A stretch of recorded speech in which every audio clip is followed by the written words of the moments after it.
Yes. So hello everyone, welcome once again. तो अब जो अपना आज का डिस्कशन होगा वो डिस्कशन होगा बिल्कुल एक कम्प्लीटली अलग टॉपिक पे, जो है चार्ज अंडर जीएसटी के अंदर आने वाला कंपोजिशन लेवी।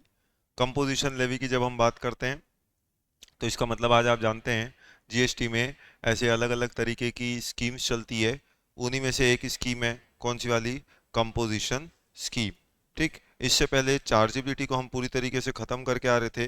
तो अब अपना अगला डिस्कशन जो आता है वो डिस्कशन आता है कंपोजिशन स्कीम के ऊपर।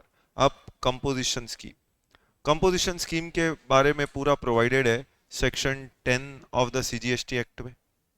अब section 10 of the CGST act की अगर हम बात करें, इससे पहले आप जो देख के आ रहे हो वो ऑलरेडी सेक्शन 7 को पूरा कंप्लीटली देख चुके हो, सेक्शन 8 को भी पूरा कंप्लीटली देख चुके हो और सेक्शन 9 को भी पूरी तरीके से कंप्लीट देख चुके हो। इसका मतलब अगर अपन चार्ट्स को और डायग्राम को कनेक्ट करते हुए चलें, करेक्ट, जैसे आप देखो हम कोई भी चीज पढ़ रहे हैं तो किस तरीके से सिस्टमेटिकली, यानी अगर आप रफ में भी अपना लेते हुए चले, जैसे मैंने आपको बोला था हमेशा रफ को अपने साथ रखिए, तो किस तरीके से हम अभी तक की बातों को कर चुके हैं। तो याद करिए, सबसे पहले आपने शुरुआत करी थी सेक्शन 7 से। सेक्शन 7 जो था, 7 दो हिस्सों में बटा हुआ था, मतलब उसमें क्या सप्लाई होता है वो भी पता चलता है 7(1) में, और क्या सप्लाई नहीं होता वो भी पता चलता है 7(2) में। 7(3) आप जानते हैं एक फ्यूचरिस्टिक था, और एक 7(1) है वो आगे आता है। 7 सबसेक्शन 1 जो है वो आप जानते हैं, अब मुझे बार बार याद दिलाने की जरूरत नहीं। ऐसे चार क्लॉजेज हैं, 7(1)A, डबल ए, बी और सी, लेकिन अल्टीमेटली काम का आते थे 7(1) में ए, बी और सी। और 7(1) ए बी सी जो है वो क्या लेके चलते थे? A B C. ए आपको बोलता था एक्टिविटी, बिजनेस, कंसिडरेशन तीनों होना चाहिए तो वो सप्लाई होगा। बी बोलता था any import of service for a consideration whether or not in course furtherance of business, supply होगा। तो 7(1) सी बोलता था certain transactions which are specified in schedule 1 even if it is without consideration but in course furtherance of business, वो supply होगा। तो ये आपने पूरा 7(1) के अंदर देखा था। 7(1) के बाद जब शेड्यूल 1 आए तो आप जानते हैं शेड्यूल 1 में हमने चार पैरा देखे थे। चार पैरा में आपने पैरा 1, पैरा 2, पैरा 3, पैरा 4, ये चार पैरा को डिस्कस किया था। पैरा 1 में आपने देखा था any permanent transfer disposal of business asset on which ITC has been availed even if it is without consideration in course furtherance of business is a deemed supply. Para 2 में आपने देखा था any supply of goods services or both between related persons or between distinct persons or establishment of distinct persons even without consideration in course furtherance of business is a deemed supply। फिर para 3 में आपने देखा था supply of goods between principal and agent where agent undertakes to further supply such goods on behalf of principal, और supply of goods by agent to principal where agent undertakes to receive such goods on behalf of principal even without consideration in course furtherance of business is a deemed supply. Correct. और para 4 lastly आपने देखा था any import of service. Correct. सो कोई भी import of service होती है, correct, तो any import of service जो भी आप करेंगे फॉर अ कंसिडरेशन, मतलब कोई without consideration from a related person or any of his establishment located outside India, वो डीम्ड सप्लाई होता है। तो ये पूरा अपन ने 7(1) सी के साथ शेड्यूल 1 को भी खत्म किया था। फिर उसके बाद आप जानते हैं कि अगर एक बार वो सप्लाई है तो 7 सबसेक्शन 1 ए आ जाता था। 7 सबसेक्शन 1 ए जो है वो बोलता था या तो सप्लाई गुड्स का होगा या सप्लाई सर्विस का होगा एज एन्यूमरेटेड इन शेड्यूल 2। फिर शेड्यूल 2 में आप जानते हैं ओवरऑल कितने पैरा आपने देखे थे? छह अलग अलग पैरा आपने देखे थे। उसमें पैरा 1 जैसे कि परमानेंट ट्रांसफर डिस्पो जो होता था, correct, title in the goods, transfer of title in the goods. Permanent transfer है तो वो गुड्स माना जाता था, टेम्पररी ट्रांसफर है तो वो सर्विस माना जाता था, transfer of title at future date है तो वो भी गुड्स माना जाता था। फिर पैरा 2 के अंदर दो चीजें देखते थे, लैंड और बिल्डिंग। करेक्ट। तो लैंड जो आप देते हैं, लैंड से रिलेटेड लीज, ईजमेंट, लाइसेंस, तो ये सब क्या है? ये सब सर्विस है। सिमिलरली बिल्डिंग से रिलेटेड लेटिंग आउट लीज, रेंट, ये सब जो भी आता है वो भी क्या है? सर्विस है, वो पैरा 2 है। पैरा 3 के अंदर जब आप जाते थे तो वहां पे आप देखते थे ट्रीटमेंट और प्रोसेस। करेक्ट। तो ट्रीटमेंट और process on another person goods, तो उसको जॉब वर्क, उसको एक सर्विस मानते थे। पैरा 4 में आप देखते थे ट्रांसफर ऑफ बिजनेस एसेट। अगर permanent transfer of business asset है तो उसे गुड्स मानते थे, टेम्पररी ट्रांसफर है तो सर्विस मानते थे। हाउएवर इसके एक्सेप्शंस पे देखा था कि जहाँ पे आप बिजनेस को ट्रांसफर कर रहे हैं एज अ गोइंग कंसर्न, या फिर ऑथराइज रिप्रेजेंटेटिव जो है उसके हैंड्स में ट्रांसफर कर रहे हैं या लीगल रियर के हैंड्स में, तो उसे एग्जेम्पशन मिली थी। पैरा 5 के अंदर मल्टीपल सर्विसेज आती थी, जैसे कि एग्जांपल के तौर पे आप रेंटिंग ऑफ इमूवेबल प्रॉपर्टी करते थे, कंस्ट्रक्शन की सर्विस देखते थे, सॉफ्टवेयर की सर्विसेज जो हैं वो उसके अंदर आती थी, करेक्ट। तो ये सब multiple services, agreeing to the obligation to refrain from an act, intellectual property rights यानी इंटेंजिबल से जुड़ी हुई सर्विसेज, या फिर एक तरीके से ट्रांसफर ऑफ एक तरीके से मूवेबल प्रॉपर्टी, टेम्पररी ट्रांसफर, तो वो सब सर्विस होता था पैरा 5 में। पैरा 6 के अंदर आप दो सर्विस देखते थे, याद करो, 6 का ए वर्क्स कॉन्ट्रैक्ट और 6 का बी रेस्टोरेंट की सर्विस। तो ये भी क्या माना जाता था, सप्लाई ऑफ सर्विस माना जाता था। तो मतलब अगर 7.1 में वो सप्लाई हुआ तो 7.1 ए में या तो वो गुड्स का होता था या सर्विस का होता था। फिर थोड़ा सा आगे बढ़े तो हम 7.2 पे आए थे। 7.2 जो है, याद करो, 7.2 में आपने क्या किया था, क्लॉज ए और क्लॉज बी, दो क्लॉज में मतलब था। 7.2 का क्लॉज ए जो होता था दोस्तों, 7.2 के क्लॉज ए में आपने देखा था, certain transaction which are specified in schedule 3 are neither supply of goods not supply of services. तो वो शेड्यूल 3 आता था, और शेड्यूल 3 में ऐसे कितने पैरा देखे थे आपने, 1 2 3 4 5 6 7 ऐसे 10 पैरा देखे थे। तो वो 10 पैरा एक एक करके अपन ने देखे थे, याद करिए, अगर रिकॉल करें वो 10 के 10, मतलब इतना अगर आप वो पूरा जीएसटी शुरुआत यानी अभी हम जो कर रहे हैं वो आप जान रहे हो, डे 1 से जो भी देखा था वो अभी तक का रिकॉल कर रहे हैं, तब हम आगे बढ़ रहे हैं। यही हमारा कंसेप्ट है क्यूमुलेटिव रिवीजन, कि जब तक हम पुराने टॉपिक्स का पूरा क्यूमुलेटिव रिवाइज नहीं कर लेते हम आगे नहीं बढ़ते। और ये सब भी अपन 150 घंटे के अंदर कर रहे हैं, करेक्ट। तो मीनिंग देयर बाय, तो पढ़ पढ़ तो रही हैं, क्वेश्चन आंसर तो सॉल्व कर ही रहे हैं, उसके साथ साथ क्यूमुलेटिव रिवीजन भी कर रहे हैं। तो ये सारी बातें अगर आपको याद नहीं आ रही तो आपको शुरू के वीडियोस जो है वो काम आएंगे। तो ऐसे पॉइंट ऑफ टाइम पे मीनिंग देयर बाय 7.2 के अंदर अपन ने कितने पैरा देखे थे, 10 पैरा। 10 पैरा में पहला आपने देखा था, employ rendering service to employer in nature of employment, तो वो neither supply of goods and not supply of service है। पैरा 2 में आपने क्या देखा था, पैरा 2 में बेसिकली आपने देखा था, बेसिकली कोर्ट्स और ट्रिब्यूनल की सर्विसेज, वो ना सप्लाई ऑफ गुड्स होती ना सप्लाई ऑफ सर्विस होती। पैरा 3 के अंदर आपने देखा था, गवर्नमेंट ने खुद को अपने आप को एमपीज एमएलएस की सर्विसेज, करेक्ट, कोई चेयरमैन, कोई पोस्ट की, कोई ऐसी constitutional post, prime minister of India, president of India, correct, किसी काउंसिल के चेयरपर्सन, तो ये सबको माफ किया गया था पैरा 3 के अंदर। पैरा 4 आप जानते हैं, गवर्नमेंट भावनाओं से नहीं खेलती, इसलिए death, mortuary, crematory, including transportation of deceased, बढ़ते कदम, इनसे जुड़ी हुई सारी सर्विसेज को एक तरीके से ना सप्लाई ऑफ गुड्स बोला ना सप्लाई ऑफ सर्विस बोला। फिर उसके बाद पांचवें पैरा में गए तो आप जानते हैं, sale of land and subject to para 5 clause B of schedule 2, sale of building जो है उसे ना सप्लाई ऑफ गुड्स बोलते हैं ना सप्लाई ऑफ सर्विस बोलते हैं। फिर पैरा 6 में आए थे, actionable claims other than specified actionable claim, उसे भी ना सप्लाई ऑफ गुड्स बोला गया ना सप्लाई ऑफ सर्विस बोला गया। फिर 7 में जब आप आए तो आपने देखा मर्चेंट ट्रेडिंग, तो merchant trading from a place outside India जो की जाती है to another place, correct, outside India without goods entering into India, तो वो एक तरीके से क्या हो जाता, मर्चेंट ट्रेडिंग हो जाता था, ठीक। फिर पैरा 8 के अंदर दो बातें देखते थे, 8 का ए 8 का बी। 8 का ए में आप इन बॉन्ड सेल देखते थे, 8 का बी में हाई सी सेल देखते थे। तो इन बॉन्ड सेल याद करो कि गुड्स आके बॉन्डेड वेयर हाउस में पड़ा हुआ है, but before clearance for home consumption आप क्या करते हैं, उसको किसी और को बेच देते हैं। अब आगे वो बिल ऑफ एंट्री कौन फाइल कर रहा था, सामने वाला बायर, तो वो फाइल करेगा तो कस्टम भी वो देगा, उसका जीएसटी भी वो देगा, तो आपके लिए ना सप्लाई ऑफ गुड्स ना सप्लाई ऑफ सर्विस बोला जाता था। वैसी हाई सी सेल याद है, हिचकोले खा रही थी, तो हिचकोले खाते खाते आपने वो गुड्स को बेच दिया, तो अगेन वो ना सप्लाई ऑफ गुड्स हुआ ना सप्लाई ऑफ सर्विस हुआ। फिर पैरा 9 में आपने को इंश्योरेंस देखा था, और पैरा 10 में री इंश्योरेंस देखा था, करेक्ट। तो चाहे को इंश्योरेंस हो चाहे री इंश्योरेंस हो, इसे भी अगर आपने लाइबिलिटी ग्रॉस लाइबिलिटी पे डिस्चार्ज किया था तो उसे ना सप्लाई ऑफ गुड्स बोला जाएगा ना सप्लाई ऑफ सर्विस बोला जाएगा। मतलब अपन ने पूरा कॉम्प्रिहेंसिव पैरा 3 भी अपन ने, शेड्यूल 3 भी पूरा देख लिया, ठीक। और फिर 7.2 बी, मतलब देखिए इस लेवल पे अगर आप चीज़ों को कनेक्ट कर पा रहे हैं तो फिर आपका जीएसटी जो है आईडीटी पूरी मुट्ठी में चल रहा है। तो 7.2 बी में आपने जो देखा उसके अंदर हमने देखे थे, गवर्नमेंट को नोटिफाई कर सकती है, पावर है नोटिफिकेशन देने का, जिसमें हम ना सप्लाई ऑफ गुड्स बोलेंगे ना सप्लाई ऑफ सर्विस बोलेंगे। ऐसी दो चीज़ों को नोटिफाई किया, क्या दो चीज़ें, म्यूनसिपैलिटी और पंचायत की सर्विस जो कि दी जाती है आर्टिकल 243 डब्ल्यू और जी के अंदर, वो ना सप्लाई ऑफ गुड्स है ना सप्लाई ऑफ सर्विस है, उस पे जीएसटी नहीं लगेगा। और दूसरा, बेवड़े जो हैं, बेवड़ों पे तो वैसे ही जीएसटी नहीं लगता, लेकिन बेवड़ों का जो लाइसेंस है, करेक्ट, अल्कोहलिक लिकर का जो लाइसेंस है, लाइसेंस वैसे फॉर्म ऑफ सप्लाई होता था, लेकिन 7.2 बी में गवर्नमेंट ने नोटिफाई किया कि ये ना सप्लाई ऑफ गुड्स है ना सप्लाई ऑफ सर्विस है। तो ये पूरा आपने सेक्शन 7 में, मतलब देखिए कितना मस्त अपन ने कनेक्ट किया, सेक्शन 7 का पूरा चैप्टर ही खत्म कर दिया। फिर अगर वो सप्लाई इंडिविजुअल होता तब तो कोई बात नहीं है, लेकिन अगर आपने दो या दो से ज़्यादा सप्लाई दिया है, करेक्ट, तो उनको नेचुरली बंडल किया होगा, तो फिर आप जानते हैं सेक्शन 8 लग जाएगा और बोलेगा वो कंपोजिट सप्लाई है, जिस पे रेट क्या लगेगा, जो प्रिंसिपल सप्लाई का रेट है वो लगेगा। लेकिन अगर आपने उसको आर्टिफिशियली जबरदस्ती एक गठरी में बांध के एक किट बना के बेचने की कोशिश की है फॉर अ सिंगल प्राइस, तो फिर वो मिक्स सप्लाई होगा। और मिक्स सप्लाई में उसकी पहचान क्या होगी, जो हाईएस्ट रेट है वो वाला रेट जो है वो उस पर लगता है। तो ये पूरा 7 और 8 था। मतलब देखिए पूरा अपना चैप्टर जो सप्लाई का चैप्टर था, ये पूरा सप्लाई का चैप्टर अपन ने इतने में कवर कर लिया। This is called as one page cumulative revision. फिर उसके बाद हम आगे बढ़े।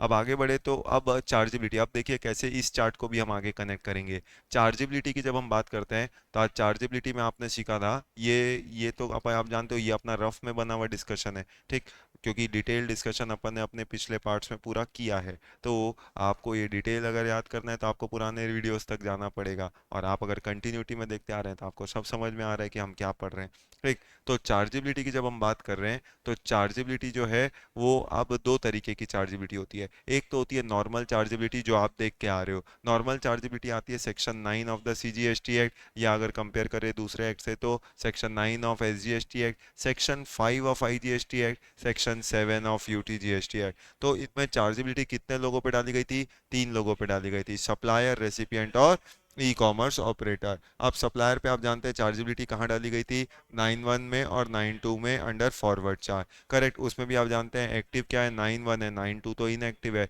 9(1) में आपने क्या देखा था, there shall be levied a tax called as CGST on all intra-state supply of goods or services or both, except on supply of alcoholic liquor for human consumption on value of supply as determined under section 15 at such rates as notified by government not exceeding 20% and shall be paid by taxable person. तो ये आपने देखा था 9(1) की liability. लेकिन 9(2) आप जानते हैं central tax on petroleum products to be levied by the from a date to be notified by government on recommendation of council, वो डेट आज तक नोटिफाई नहीं हुआ, तो 9(2) इनएक्टिव है। तो ये लाइबिलिटी सप्लायर के ऊपर आती थी। पर आप जानते हैं कभी कभी लाइबिलिटी रेसिपिएंट पे भी आती थी। रेसिपिएंट पे लाइबिलिटी कहाँ आती थी, दो जगह, 9(3) और 9(4). तो 9(3) को आपने बोला था कंपलसरी रिवर्स चार्ज और 9(4) को बोला था आपने कंडीशनल रिवर्स चार्ज। यहाँ पे कंडीशन क्या थी, कंडीशन थी सेलर का अनरजिस्टर्ड होना और बायर का रजिस्टर्ड होना, और रजिस्टर्ड के साथ साथ नोटिफाइड होना। तो वो नोटिफाइड बायर कौन थे, वो अपन ने देखा था बिल्डर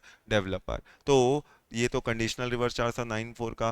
पर कंपलसरी रिवर्स चार्ज की पूरी लिस्ट थी, याद है वो पूरी लिस्ट जो अपन ने पूरी एक एक करके याद करी थी। तो वो पूरी लिस्ट ऑफ रिवर्स चार्ज अभी मैं आपसे रिवाइज कराऊंगा तो वो पूरी लिस्ट भी आप मुझे बोल देंगे, करेक्ट। तो वो जो लिस्ट ऑफ रिवर्स चार्ज थी वो कंपलसरी रिवर्स चार्ज था, मतलब रेसिपिएंट इज लायबल टू पे टैक्स। लेकिन हाउएवर आप इतने अब नॉलेज ले चुके हैं कि उसमें आपको ये भी पता है कि दो केस में ऐसा था जहां पे ऑप्शन दिया गया था कि सप्लायर चाहे तो फॉरवर्ड चार्ज में टैक्स पे कर सकता है, और वो आप जानते हैं ऑप्शन टू सप्लायर किस में था, तो एक जीटीए की सर्विस थी और एक ऑथर की सर्विस। आप तो एंट्री नंबर तक बताने पे आतुर हो जाएंगे, करेक्ट। जीटीए की एंट्री थी एंट्री नंबर 1, और ऑथर का था आप जानते हैं 9A, करेक्ट। तो 9A जो था, तो ये दो जगह पे क्या होता था, ऑप्शन अवेलेबल है फॉरवर्ड चार्ज में पे करने का। पर अगर फॉरवर्ड चार्ज में ऑप्ट किया तो फिर रेसिपिएंट पे रिवर्स चार्ज नहीं लगेगा। ये फाइनल अपन ने डिसाइड किया था। मतलब देखिए इतना जब आप पूरा गैदर कर रहे हैं तो मतलब पूरा जीएसटी को आप समेटते चल रहे हैं ना, ठीक।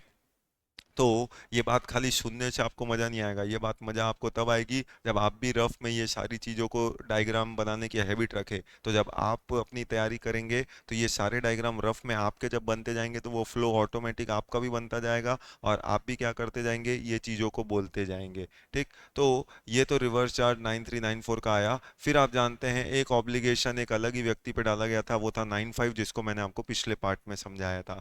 95 जो है वो लाइबिलिटी किसके ऊपर डाली गई है, वो डाली गई है ई कॉमर्स ऑपरेटर, जो कि कौन है, कंट्री में कौन सी सर्विस दे रहे हैं, आन मिलो सजना सर्विस दे रहे हैं। अब ये जो आन मिलो सजना सर्विस है तो ये ई कॉमर्स ऑपरेटर जो देते हैं, तो इस पे टैक्स जो है वो ई कॉमर्स ऑपरेटर के ऊपर डाला गया।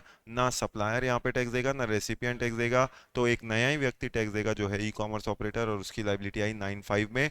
ई कॉमर्स ऑपरेटर की जो लाइबिलिटी है 95 में वो केवल नोटिफाइड सर्विस में आती है। अब आपको इतना भी याद है कि वो नोटिफाइड सर्विस कितनी सर्विस है, 4। वैसे 5 पॉइंट है पर आप जानते हो है 4 पॉइंट, करेक्ट। एक जो पॉइंट एक्स्ट्रा आया वो पहली पॉइंट का एक्सटेंशन है, ठीक। तो 1 1 8 2 3 4, तो ये ओवरऑल सर्विसेज है। उसमें भी दो सर्विस ऐसी है जिसको आप बोल सकते हो कंपलसरी वहां पे ई कॉमर्स ऑपरेटर ही लायबल है। वो दो सर्विसेज कौन कौन सी थी, ट्रांसपोर्टेशन ऑफ पैसेंजर की सर्विस और रेस्टोरेंट की सर्विस। ये दो सर्विस ऐसी है जहाँ पे कंपलसरी ई कॉमर्स ऑपरेटर ही लायबल होते हैं टू पे टैक्स। लेकिन दो सर्विसेज ऐसी थी, याद करिए, जहाँ पे अगर सप्लायर लायबल है रजिस्ट्रेशन के लिए तो जीएसटी सप्लायर ही देगा, फिर वहाँ पे ई कॉमर्स ऑपरेटर ने सेक्शन 52 में टीसीएस लेना था। लेकिन अगर वो वहाँ पे सप्लायर रजिस्टर नहीं है या लायबल टू रजिस्टर नहीं है तो फिर ई कॉमर्स ऑपरेटर लायबल हो जाता है अंडर 95। तो वो दो सर्विस में अपन ने देखा था, अकोमोडेशन की सर्विस और हाउस कीपिंग की सर्विस। तो ये जो सर्विस थी हाउसकीपिंग की सर्विस, ये ओवरऑल सर्विसेज 95 में नोटिफाइड सर्विसेज है for the purpose of levying tax. तो ये अपन ने पूरा सीखा था। ये पूरा डिटेल डिस्कशन, एक एक बातें जो है यहाँ तक हम पूरा सीख के समझ के डिटेल्ड एनालिसिस और उनके क्वेश्चंस को देख के पूरी तरीके से आगे बढ़ रहे हैं, ठीक। लेकिन अब चार्जेबिलिटी की हम बात करें तो एक और चार्जेबिलिटी डाली गई है और वही चार्जेबिलिटी है अंडर सेक्शन 10। अब सेक्शन 10 अगर हम बात करें तो यानी आज आप जीएसटी लॉ में चार्जेबल दो तरीके से किए जाते हैं। एक तो होता है नॉर्मल चार्जेबिलिटी जो अभी तक आपने सीखा, पर एक होती है चार्जेबिलिटी अंडर सेक्शन 10। सेक्शन 10 की जो चार्जेबिलिटी होती है वो है कंपोजिशन की। अब कंपोजिशन स्कीम की अगर हम बात करें, ऑब्वियसली यानी अब आज से मैं आपको नया आगे बढ़ा रहा हूँ। अभी तक तो जो हम कर रहे थे वो पुराना पार्ट जितना पढ़ चुके हैं डे वन से लेके अभी तक, उतने को हम रिकॉल कर रहे थे, जिसमें आपने लगभग 1.5 चैप्टर, यानी देख लीजिए 1.5 चैप्टर हमने इस एक डायग्राम के अंदर खत्म कर दिया। तो इसका मजा उन्हीं को आएगा जो डे वन से सारी क्लास से जुड़े हुए हैं, ठीक। तो मीनिंग देयर बाय ये तो हमने देख लिया, पर अब इसके आगे का टॉपिक अपन कैसे कनेक्ट करते हैं, तो चलो आओ आते हैं अपने टॉपिक पे, कंपोजिशन की। अब कंपोजिशन स्कीम के बारे में आप सभी जानते हैं कि आज जीएसटी लॉ में बेसिकली एक ऐसी स्कीम दी गई है जिसको आप बोलते हैं कंपोजिशन स्कीम या कंपोजिशन लेवी। अब कोई भी लॉ होता है, हर लॉ में एक ऐसी ऑप्शनल स्कीम दी जाती है, किसके लिए, छोटे मोटे डीलर्स के लिए। आज जो भी छोटे मोटे बिजनेसमैन होते हैं, डीलर्स होते हैं, उनको हर लॉ के अंदर आप देखते हैं कोई ना कोई ऐसी एक स्कीम या कोई ना कोई एक ऐसा बेनिफिट मिलता है। जैसे एग्जांपल के तौर पे बात करूं, जैसे आप इनकम टैक्स लॉ पढ़ते हैं, तो जब आप इनकम टैक्स लॉ पढ़ते हैं तो वैसे ही आपको वहाँ इनकम निकालना है और टैक्स निकाल के पे करना है। तो जैसे आप इनकम निकालने जाते हैं तो आप देखते हैं गवर्नमेंट वहाँ पे भी ऑप्शन देती है, कहाँ, पीजीबीपी हेड में। तो जब आप बिजनेस हेड में इनकम निकालते हैं तो जो छोटे मोटे बिजनेसमैन हैं वहां पे उनको ऑप्शन दिया जाता था। क्या ऑप्शन दिया जाता था कि भैया आप चाहें तो अपनी अगर एक्चुअल इनकम निकालना चाहते हो तो एक्चुअल इनकम निकाल सकते हो, लेकिन अगर एक्चुअल इनकम नहीं पता या अभी आप छोटे मोटे बिजनेसमैन हैं, आपको इतनी डिटेल जानकारी नहीं है, तो आप क्या कर सकते हैं, आप चाहें तो एक प्रिजम्पटिव टैक्सेशन ऑप्ट कर सकते हैं इनकम टैक्स लॉ में। और वो प्रिजम्पटिव टैक्सेशन अगर आपको याद हो तो वो मिलता है इनकम टैक्स में सेक्शन 44 एडी में। तो 44 एडी जो मिलता था वहां पे बस क्या करना पड़ता था, आपको एक टर्नओवर बताना पड़ता था, और जो भी टर्नओवर बताएंगे उस टर्नओवर का जो परसेंट बोला गया, 8% या 6% इज द केस में भी, उतना परसेंट आप अपनी इनकम बताओ, उसके हिसाब से जो भी टैक्स बनता था फिर वो टैक्स पे करो, छुट्टी पाओ। मतलब केवल एक सेक्शन सीख क्या बोल सकते थे, आपको income under the head PGBP निकालना आता है। क्योंकि जितने भी ऐसे बिजनेसमैन जिनका टर्नओवर उस लिमिट के अंदर होगा, उनकी income under the head PGBP तो आप ऐसे ही निकाल दोगे, सिर्फ टर्नओवर पूछोगे और 8% 6% निकालोगे और बोलोगे देखो हो गया आपका income under the head PGBP. इससे ज्यादा इजी ऐड बता दीजिए पूरे लॉ में, आप जो भी पढ़ते हो, पूरे टैक्स में आप कुछ भी पढ़ते हो। तो एक तो तरीका ये होता है। अब एक तरीका ये होता है, वो तो अपन ने सीखा ही सीखा, लेकिन जैसे आज कंपनीज एक्ट पढ़ते हैं, जब आप कंपनीज एक्ट पढ़ते हैं तो कंपनी में भी हर कंपनी को कई सारी फॉर्मेलिटीज पूरी करनी पड़ती है। लेकिन फिर आप जानते हैं उन्हीं कंपनी में एक कंपनी होती है कौन, स्मॉल कंपनी, या कुछ कंपनी होती है 1 पर्सन कंपनी, तो उनको कुछ रिलैक्सेशन मिलते हैं as compare to other companies. कि वैसे प्राइवेट कंपनी, पब्लिक कंपनी को बहुत सारे काम करने पड़ते हैं, फॉर्मेलिटीज करनी पड़ती है, लेकिन अगर आप स्मॉल कंपनी हो तो आपको अपने फाइनेंशियल स्टेटमेंट में बैलेंस शीट प्रॉफिट लॉस तो चलेगा, आप कैश फ्लो स्टेटमेंट नहीं भी बनाओ तो चल जाएगा। तो इसका मतलब ऐसे रिलैक्सेशन लॉ में दिए जाते हैं ना छोटे मोटे बिजनेस को, करेक्ट। और एकदम लेटेस्ट आपने सुना ही होगा कि स्मॉल कंपनी को गवर्नमेंट ने डिफाइन करके भी अपडेट कर दिया और उसकी लिमिट को और एनहेंस कर दिया। पहले जो स्मॉल कंपनी 4 करोड़ 40 करोड़ तक होती थी, अब आपने सुना होगा कि वो 10 करोड़ और 100 करोड़ तक हो गया। हालांकि ये हमारा डिस्कशन का पार्ट नहीं है, लेकिन चलो लॉ भी थोड़ा रिवाइज हो जाए आपका, कहीं एसपीओ में काम ना आ जाए। तो ऐसे पॉइंट ऑफ टाइम पे मीनिंग देर बाय ये तो अपन ने सीख लिया। अब ये सीखने के बाद तो जैसे डायरेक्ट टैक्स में ऐसा स्कीम होता है, जैसे कंपनीज एक्ट में ऐसा स्कीम होता है, तो जीएसटी में क्यों ना। तो इसलिए जीएसटी में भी एक ऐसी स्कीम लाई गई। क्या स्कीम लाई गई कि आप चाहो तो ऐसी कंपोजिशन स्कीम को ऑप्ट कर सकते हो। अब जब कंपोजिशन स्कीम को ऑप्ट करना है तो ऑब्वियस सी बात है, अब सोचिए ये स्कीम को ऑप्ट करने का तरीका क्या है। अभी हमारा मकसद पूरी ये स्कीम को समझना रहेगा, उसके बाद पढ़ना तो एक फाइनल फॉर्मेलिटी रहेगा। एक बार जब हम सीखेंगे तो पूरा ये स्कीम की सारी बातें आपको क्लियर हो जाएंगी। क्या, तो आज मान लीजिए जैसे आज फॉर एग्जांपल आज मेरा नया बिजनेस चालू हुआ, जैसे ही आपका बिजनेस स्टार्ट हुआ, आप सोचिए शुरू से अपन बात करते हैं कि एक व्यक्ति जब बिजनेस करता है तो बिजनेस करते हुए वो जीएसटी में आगे कैसे बढ़ता होगा। तो आज मान लो आज बिजनेस स्टार्ट किया, सोचिए क्या डे वन से, जिस दिन से मैंने बिजनेस स्टार्ट किया उस दिन से मुझे जीएसटी में रजिस्टर होना जरूरी है? क्या is it necessary for me कि जिस दिन से मैंने बिजनेस चालू किया डे वन मैंने शटर खोला मतलब जीएसटी के साथ ही शटर खोलना है? ऐसा तो नहीं होगा। आज आप जानते हैं जीएसटी में आपको एक थ्रेशोल्ड लिमिट मिलती है। वो थ्रेशोल्ड लिमिट क्या है? तो ऑब्वियस सी बात है, वो थ्रेशोल्ड लिमिट, नॉर्मल लिमिट आप जानते हैं 20 लाख है।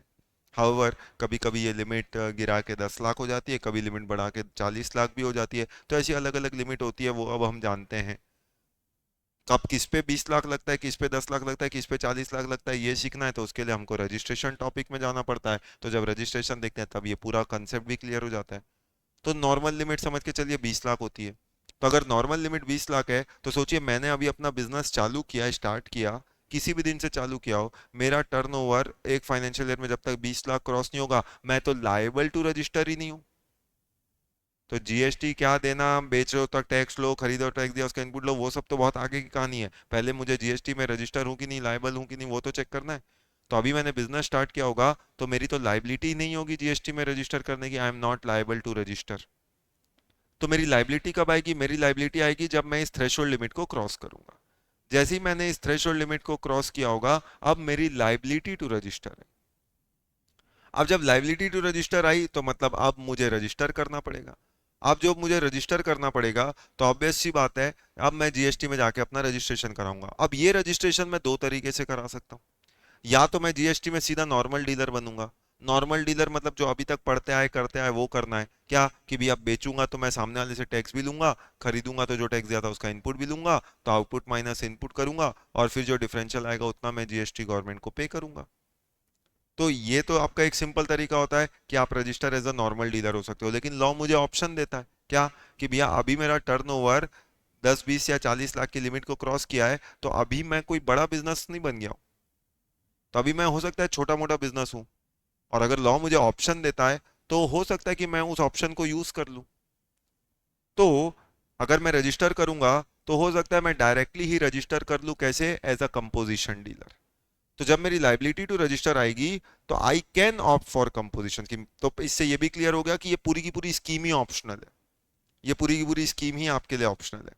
तो जिसको चाहिए वो ये स्कीम ले। अगर मुझे लगता है कि नहीं मैं नॉर्मल स्कीम में रह के जो नॉर्मल लोग करते हैं आउटपुट इनपुट वो करना चाहता हूँ तो वो भी आप कर सकते हो, कोई प्रॉब्लम नहीं। बट अगर लॉ मुझे ऑप्शन दे रहा है और मैं इस ऑप्शन को यूज करना चाहता हूँ तो मोस्ट वेलकम। क्यों? क्योंकि ये स्कीम में आने से आपकी फॉर्मेलिटीज काफी कम हो जाती है। तो गवर्नमेंट ने छोटे मोटे बिजनेस का ख्याल रखते हुए एक स्कीम लाई। अब वो स्कीम ऑब्वियस सी बात है, कोई तो एक क्राइटेरिया होनी चाहिए, कोई तो एक अपर लिमिट होनी चाहिए कि ये स्कीम कौन लोग ले सकते हैं। तो ये स्कीम किन के लिए है? छोटे मोटे बिजनेस। जब आप बोल रहे हो तो उस छोटे मोटे बिजनेस का क्राइटेरिया क्या है? कोई तो एक ऐसा क्राइटेरिया होना चाहिए। तो वो क्राइटेरिया क्या है? वो क्राइटेरिया है 150 लाख। तो अगर मेरा बिजनेस में टर्नओवर 150 लाख तक है, 150 लाख मतलब सिंपल लैंग्वेज में बात करें तो 1.5 करोड़, तो अगर मेरे बिजनेस का टर्नओवर 1.5 करोड़ तक है तो मेरे लिए ये स्कीम है। तो मैं चाहूं तो मेरे लिए ये ऑप्शनल स्कीम है, मैं ये स्कीम को ऑप्ट कर सकता हूं। पर अगर नहीं चाहूं, नहीं करना है मुझे ऑप्ट, तो मैं नॉर्मल में भी रह सकता हूँ, ये भी ऑप्शन अवेलेबल है मेरे पास। तो अब वो लिमिट कितनी है? वो लिमिट है 150 lakhs की। तो अगर मेरा टर्नओवर 150 lakhs तक है तो मैं चाहूं तो ये कंपोजिशन स्कीम में रह सकता हूँ। बोलो यहाँ तक की बात क्लियर? पर आप जानते हैं अब ये लिमिट तो अब मुझे जो लगानी है पूरे इंडिया के हिसाब से लगानी है। तो ये 150 lakhs तो पूरे इंडिया की लिमिट है मेरे लिए, करेक्ट? पर हाउएवर जानते हो आप इंडिया में कुछ स्टेट स्पेशल कैटेगरी स्टेट्स भी हैं। और जीएसटी काउंसिल जो है उनको जो ऑप्शन दिया गया था, उनको बोला गया था कि कुछ ऐसे स्टेट्स खोजो जिनको अगर कुछ अलग रिक्वायरमेंट्स होगी लॉ के अंदर तो हम उनके लिए अलग लिमिट सेट करेंगे। और याद करिए फिर काउंसिल ने ऐसे कितने स्टेट्स खोजे थे? 11। तो ऐसे 11 स्पेशल कैटेगरी स्टेट्स खोजे गए थे। तो वो 11 में से 8 स्टेट्स ने बोला कि भैया ये 150 लैक्स की लिमिट हमारे लिए बहुत ज्यादा है। तो जिन्होंने बोला कि ये 150 लैक्स की लिमिट ज्यादा है उनके लिए ये लिमिट को रिड्यूस करके किया गया 75 लैक्स। तो इसका मतलब एक्चुअल में लिमिट 150 लैक्स ही है, पर वो 8 लोगों के लिए आपको पूरा ये स्कीम ऐसे मान के पढ़ना है कि लिमिट 75 लैक्स है, करेक्ट? तो ये स्कीम आई थी। बट मजे की बात है ये जो स्कीम आई थी ये स्कीम किसके लिए थी? जो गुड्स का काम करते हैं। This scheme was exclusively available for the person carrying on the business in the nature of goods. तो जिनका गुड्स का काम होता था। जब सर्विस की हम बात करते थे तो सर्विस में एक ही स्कीम थी, एक ही सर्विस अलाउड थी, और वो थी रेस्टोरेंट की सर्विस। तो जिनका भी गुड्स का काम है या सर्विस में रेस्टोरेंट की सर्विस का काम है, वो चाहें तो एक स्कीम ऑप्ट कर सकते हैं, कंपोजिशन स्कीम फॉर गुड्स, और वो ऑप्ट करते थे आप सेक्शन 10 सबसेक्शन 1 में। तो इसका मतलब आपकी जैसे ही इधर लाइबिलिटी टू रजिस्टर होती थी तो आप क्या करते थे, can opt for composition scheme, तो वो स्कीम आप ऑप्ट करते थे 10 सबसेक्शन 1 में। कौन ऑप्ट करते थे, गुड्स वाले या रेस्टोरेंट की सर्विस देने वाले। अब गुड्स में चाहे आपका गुड्स बनाने का काम हो, यानी आप मैन्युफैक्चर हो, चाहे अदर देन मैन्युफैक्चर हो, दोनों के लिए ये चीज, ये स्कीम अवेलेबल है। तो वो 10-1 ऑप्ट करते थे। इसका मतलब सर्विस वाला में सिर्फ कौन अलाउड था, एक ही सर्विस वाला, वो है रेस्टोरेंट वाला। इसका मतलब और कोई सर्विस वाले अलाउड नहीं थे। और मजे की बात है, जब जीएसटी आया था तब ये स्कीम सिर्फ इन्हीं लोगों के लिए थी। अब जब ये स्कीम इन्हीं लोगों के लिए थी, तो जैसे आज आप देखें, मतलब एक तरीके का भेदभाव। कैसा भेदभाव, कि आज मान लो मैं क्या करता हूँ, मैं कंट्री में सर्विस देता हूँ। कैसी हो सकता है, I am a chartered accountant, तो अब मैं सीए की सर्विस दे रहा हूँ। तो सोचिए मेरे लिए तो ये स्कीम है ही नहीं। अब जब मेरे लिए ये स्कीम नहीं है, तो फिर as a point of time पे एक डिफरेंस हो रहा है कंट्री में, कि आप गुड्स वालों को एक स्कीम दे रहे हो अल्टरनेटिव, और जो सर्विस का काम करता है आप उसको स्कीम नहीं दे रहे हो। तो ये भेदभाव इनकम टैक्स में भी सालों से चला। क्योंकि जब आप देखते हो प्रिजम्पटिव टैक्सेशन, तो उसमें अभी जो हमने बात करी सेक्शन 44AD, वो किसके लिए है, बिजनेस के लिए।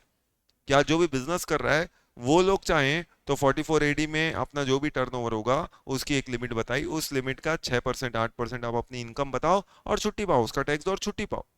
तो मतलब आपने बिजनेस करने वालों को तो ये स्कीम दे दी, लेकिन मैं अगर एक प्रोफेशनल हूं, मैं प्रोफेशन कैरी ऑन करता हूं, तो मेरे लिए तो ऐसा कोई सेक्शन ही नहीं था सालों से इनकम टैक्स लॉ में।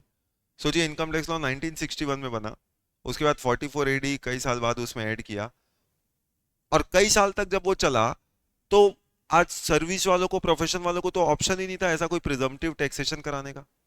तो फिर लड़ झगड़ के इनकम टैक्स लॉ कानून में लगभग 2014 15 16 के आसपास, I don't exactly remember the year, उसी के आसपास 14 से 16 के बीच में क्या हुआ, लड़ झगड़ के सर्विस वालों ने अपने लिए प्रिजम्पटिव टैक्सेशन लिया, कि भैया हमको भी ऐसा कोई एक प्रिजम्पटिव टैक्सेशन चाहिए, जहां जो छोटे मोटे सर्विस प्रोवाइडर है वो भी अपना टर्नओवर बताएंगे, आप उनकी टर्नओवर का कुछ परसेंटेज उनकी इनकम मानो और उनको भी ऐसे ही ट्रीट करो जैसे आप बिजनेस को ट्रीट करते हो। तब जाके गवर्नमेंट ने इनकम टैक्स लॉ में एक नया सेक्शन इंसर्ट किया था, वो था 44ADA, एडीए। तो सोचिए वो तब आया था, इतने सालों की लड़ाई झगड़ा करने के बाद, जहां पे बोला गया था कि आप अपनी इनकम का 50, मतलब टर्नओवर का 50% बताओ, उतनी आपकी इनकम मान ली जाएगी। तो वो था 44ADA, तो वो बाद में आया था। नाम से भी आपको समझ में आता है, एक था 44AD, फिर एडीए, सब इंसर्ट किया गया बाद में। तो सोचिए फिर आया 2017 में जीएसटी, और गवर्नमेंट ने वही गलती फिर दोबारा करी। क्यों, क्योंकि आपने 10 सबसेक्शन 1 में कंपोजिशन स्कीम लाई किसके लिए, गुड्स वालों के लिए। यानी मैन्युफैक्चरर है वो भी ये स्कीम ले सकता है, अदर देन मैन्युफैक्चरर है मतलब ट्रेडर, वो भी ये स्कीम ले सकता है। और सर्विस में सिर्फ एक सर्विस को अलाउ किया, वो है रेस्टोरेंट की सर्विस। तो मतलब बाकी सर्विस वाले, सोचिए उनके सामने तो कोई ऑप्शन नहीं छोड़ा आपने। और कोई ऑप्शन नहीं मतलब अब वो बेचेंगे तो उनको बेचने पे टैक्स देना है, और खरीदते वक्त जो टैक्स दिया उसका इनपुट भी लेना है, मतलब उनको तो वो सारे काम करने जो नॉर्मली एक व्यक्ति करता है, तो वो सारे काम उनको करने पड़ जाते। और जब सारे काम उनको करने पड़ जाते तो प्रॉब्लम समझिए, प्रॉब्लम क्या है इसकी, कि भैया फिर भेदभाव हो रहा है कंट्री में। तो लोगों ने बोला भैया अभी आप इनकम टैक्स से सबक नहीं लिए, इतने साल लड़ाई झगड़ा करके वहां पे हमने वहां पे भी जीत हासिल करी, और एडी के बाद एडीए डलवाया, यहाँ पे फिर गलती दर, फिर करें लंबी चौड़ी हड़ताल।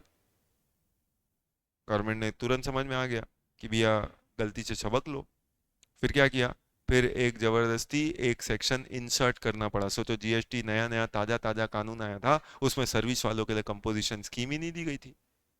तो इसलिए फिर गवर्नमेंट ने वापस से जीएसटी में अमेंडमेंट्स किए। सोचिए जीएसटी क्या था, एक नया नया घर बन रहा था।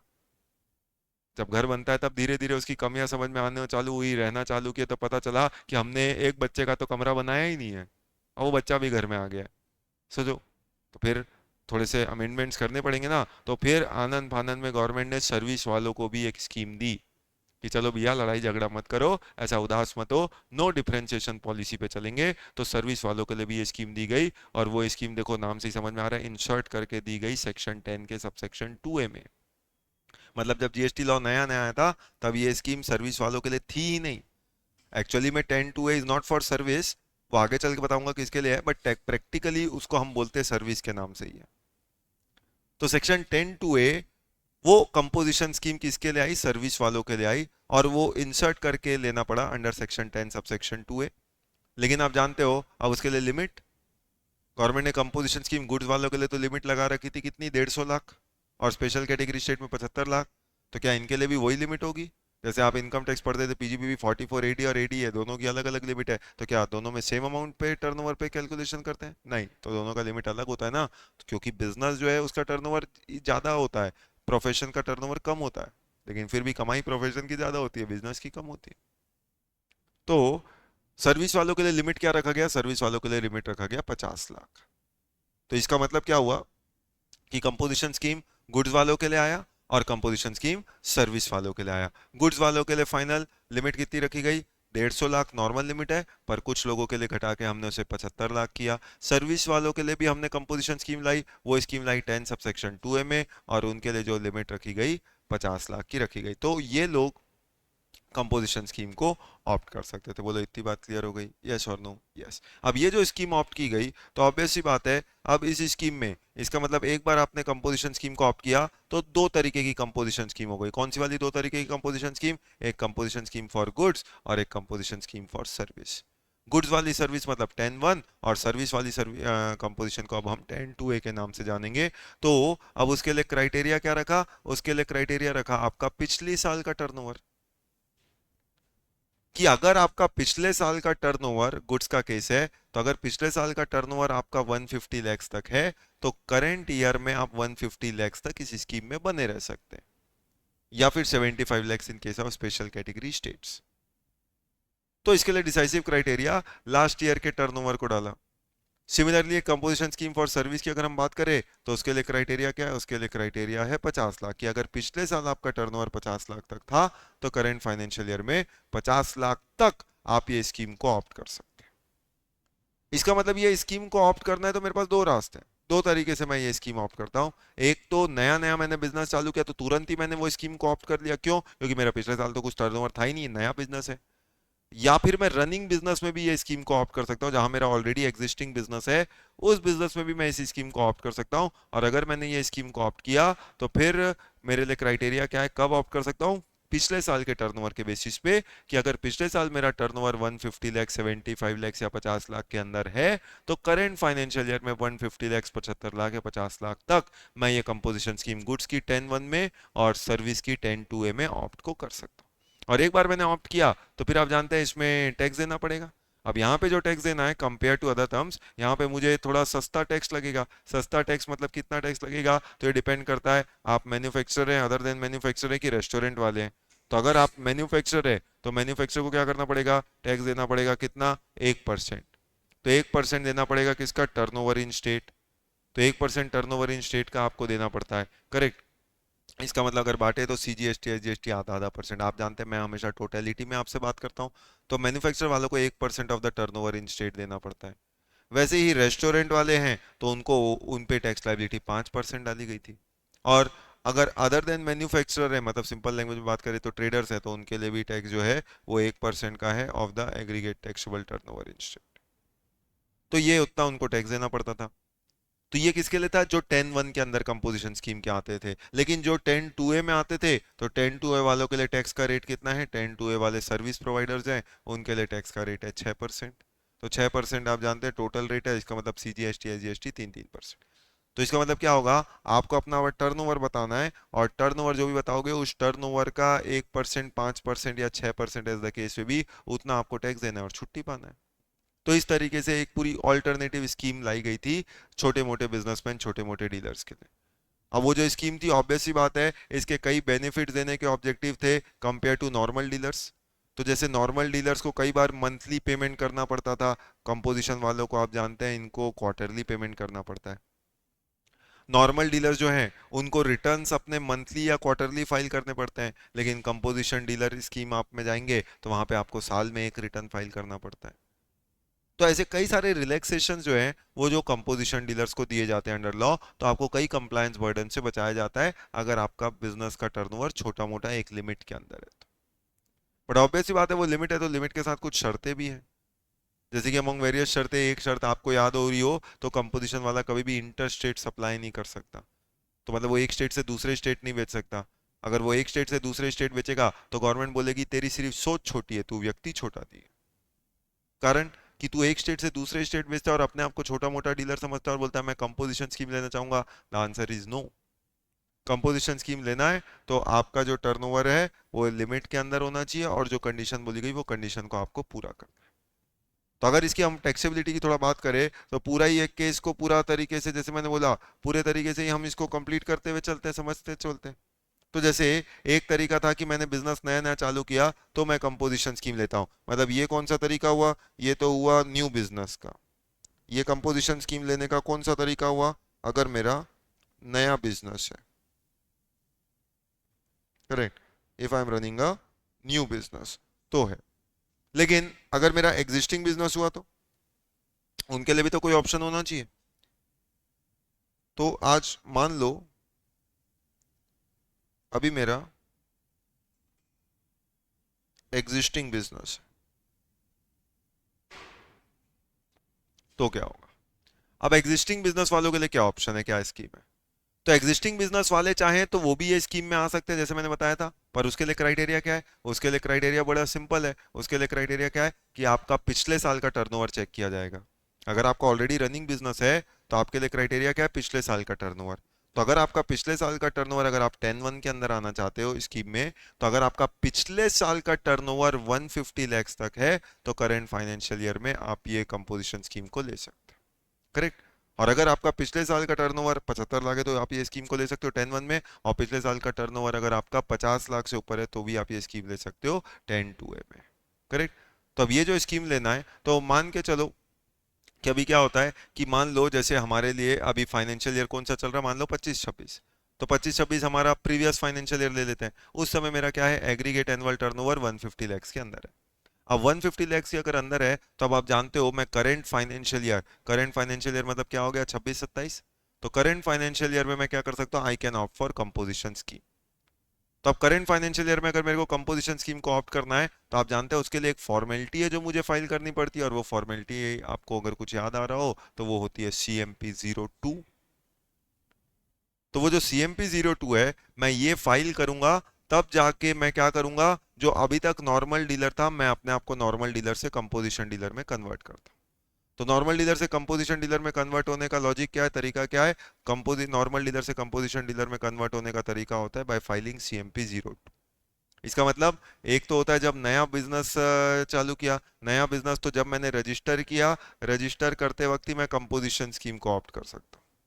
तो मैं उसी वक्त कंपोजिशन स्कीम को ऑप्ट कर लेता हूँ। तो रजिस्ट्रेशन के फॉर्म में ही मैं ये स्कीम को ऑप्ट करता हूँ। लेकिन अगर एग्जिस्टिंग बिजनेस है तो फिर अब मेरा रजिस्ट्रेशन तो ऑलरेडी हो चुका है, तो इसलिए मुझे गवर्नमेंट को बताना तो पड़ेगा कि मैं कंपोजिशन स्कीम ऑप्ट कर रहा हूँ, तो वो मैं बताऊंगा CMP 02। पर ये बात मुझे गवर्नमेंट को कब तक बतानी है? नया साल चालू होने से पहले। इसका मतलब 26-27 अगर आने वाला है तो आपको क्या करना है? 31 मार्च 26 या उससे पहले आपको ये स्कीम को ऑप्ट कर लेना, और उसके लिए ये फॉर्म फाइल करना है। तब तक अगर ये फॉर्म आपने फाइल नहीं किया तो फिर भले ही आपका टर्नओवर 150 लाख के अंदर हो, आप ये स्कीम को ऑप्ट नहीं कर पाओगे। फिर 26-27 में ऑप्ट नहीं कर पाओगे, फिर आपको वापस से वेट करना पड़ेगा अगले साल का। तो साल के बीच में आप ये स्कीम को ऑप्ट नहीं कर सकते। अब मुझे अगर ये स्कीम लेनी है तो उसके लिए क्या बोला गया कि मेरा टर्नओवर टर्नओवर कितना होना चाहिए? टर्नओवर 150 लाख के अंदर होना चाहिए। अब जब टर्नओवर 150 लाख के अंदर होना चाहिए तो एक वर्ड आया। वर्ड कौन सा आया? वर्ड आया एग्रीगेट टर्नओवर। वर्ड यहाँ पे हमने कौन सा यूज किया? Aggregate turnover. अब अगर ये एग्रीगेट टर्नओवर की बात करें, करेक्ट, कि एग्रीगेट टर्नओवर मेरा 150 लाख के अंदर होना चाहिए और एग्रीगेट टर्नओवर 75 लाख के अंदर होना चाहिए, या एग्रीगेट टर्नओवर 50 लाख के अंदर होना चाहिए, तो ये एग्रीगेट टर्नओवर वर्ड जो है ये डिफाइंड है एक्ट के सेक्शन 2 क्लॉज 6। 2 क्लॉज 6 जो है ये डिफाइन करेगा द टर्म एग्रीगेट टर्नओवर। और एग्रीगेट टर्नओवर का मतलब क्या होता है? तो एग्रीगेट टर्नओवर के मतलब में अगर हम जाएंगे 2 क्लॉज 6 में, तो एग्रीगेट टर्नओवर कितनी चीजों से बनता है? 4 चीजों से बनता है। सो एग्रीगेट टर्नओवर जो डेफिनेशन है, एक वेरी इंपॉर्टेंट डेफिनेशन जीएसटी के पर्सपेक्टिव में।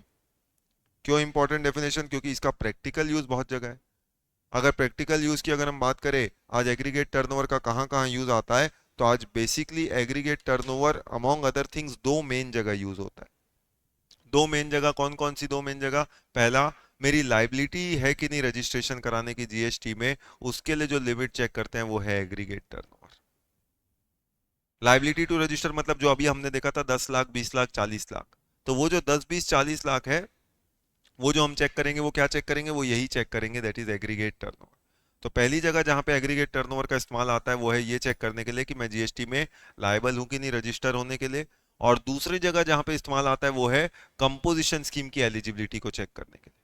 क्योंकि कंपोजिशन स्कीम के लिए मैं कब एलिजिबल हूं, अगर मेरा aggregate annual turnover in the preceding financial year is up to 150 lakhs. तो जब मेरा aggregate turnover preceding financial year का 150 लैक्स या उसके अंदर होगा, तो ही करंट फाइनेंशियल ईयर में up to an aggregate turnover of 150 lakhs मैं ये स्कीम को ऑप्ट कर सकता हूं। तो इसलिए दो जगह जहां पे इसका मेन यूज आया वो कौन कौन सी जगह थी, एक थी जीएसटी के रजिस्ट्रेशन की थ्रेशोल्ड निकालने के लिए, और दूसरा कंपोजिशन स्कीम की थ्रेशोल्ड निकालने के लिए। ये दो जगह प्रैक्टिकली आपको एग्रीगेट टर्नओवर का यूज देखने को मिलेगा। अब एग्रीगेट टर्नओवर मतलब कितनी चीजों से जुड़ के बनेगा, तो एग्रीगेट टर्नओवर ऐसी 4 चीजों से जुड़ के बनता है। 4 चीजें मतलब कौन कौन सी 4 चीजें आएंगी, तो यहाँ पे सबसे पहले आएगा कोई एक टैक्सेबल सप्लाई, तो कोई ना कोई एक टैक्सेबल सप्लाई होगा वो आएगा, फिर कोई एग्जेम्प्ट सप्लाई होगा तो वो भी आएगा, कोई एक्सपोर्ट ऑफ गुड सर्विस है वो भी आएगा, और interstate supply of person having same PAN वो भी आएगा। तो ये 4 चीजों से जोड़ेंगे तो आपको एक टर्म मिलेगा, एक डेटा मिलेगा, वो क्या है, वो है आपका एग्रीगेट टर्नओवर। तो जैसे फॉर एग्जांपल अगर अब ये 4 चीजों की अपन बात करते हैं, तो जैसे फॉर एग्जांपल आज मेरा काय का काम है, मान लो मेरा कपड़े का काम है, तो मैं कपड़ा बेचता हूँ। कपड़ा बेचता हूँ तो पता है कपड़ा एक क्या है, टैक्सेबल सप्लाई।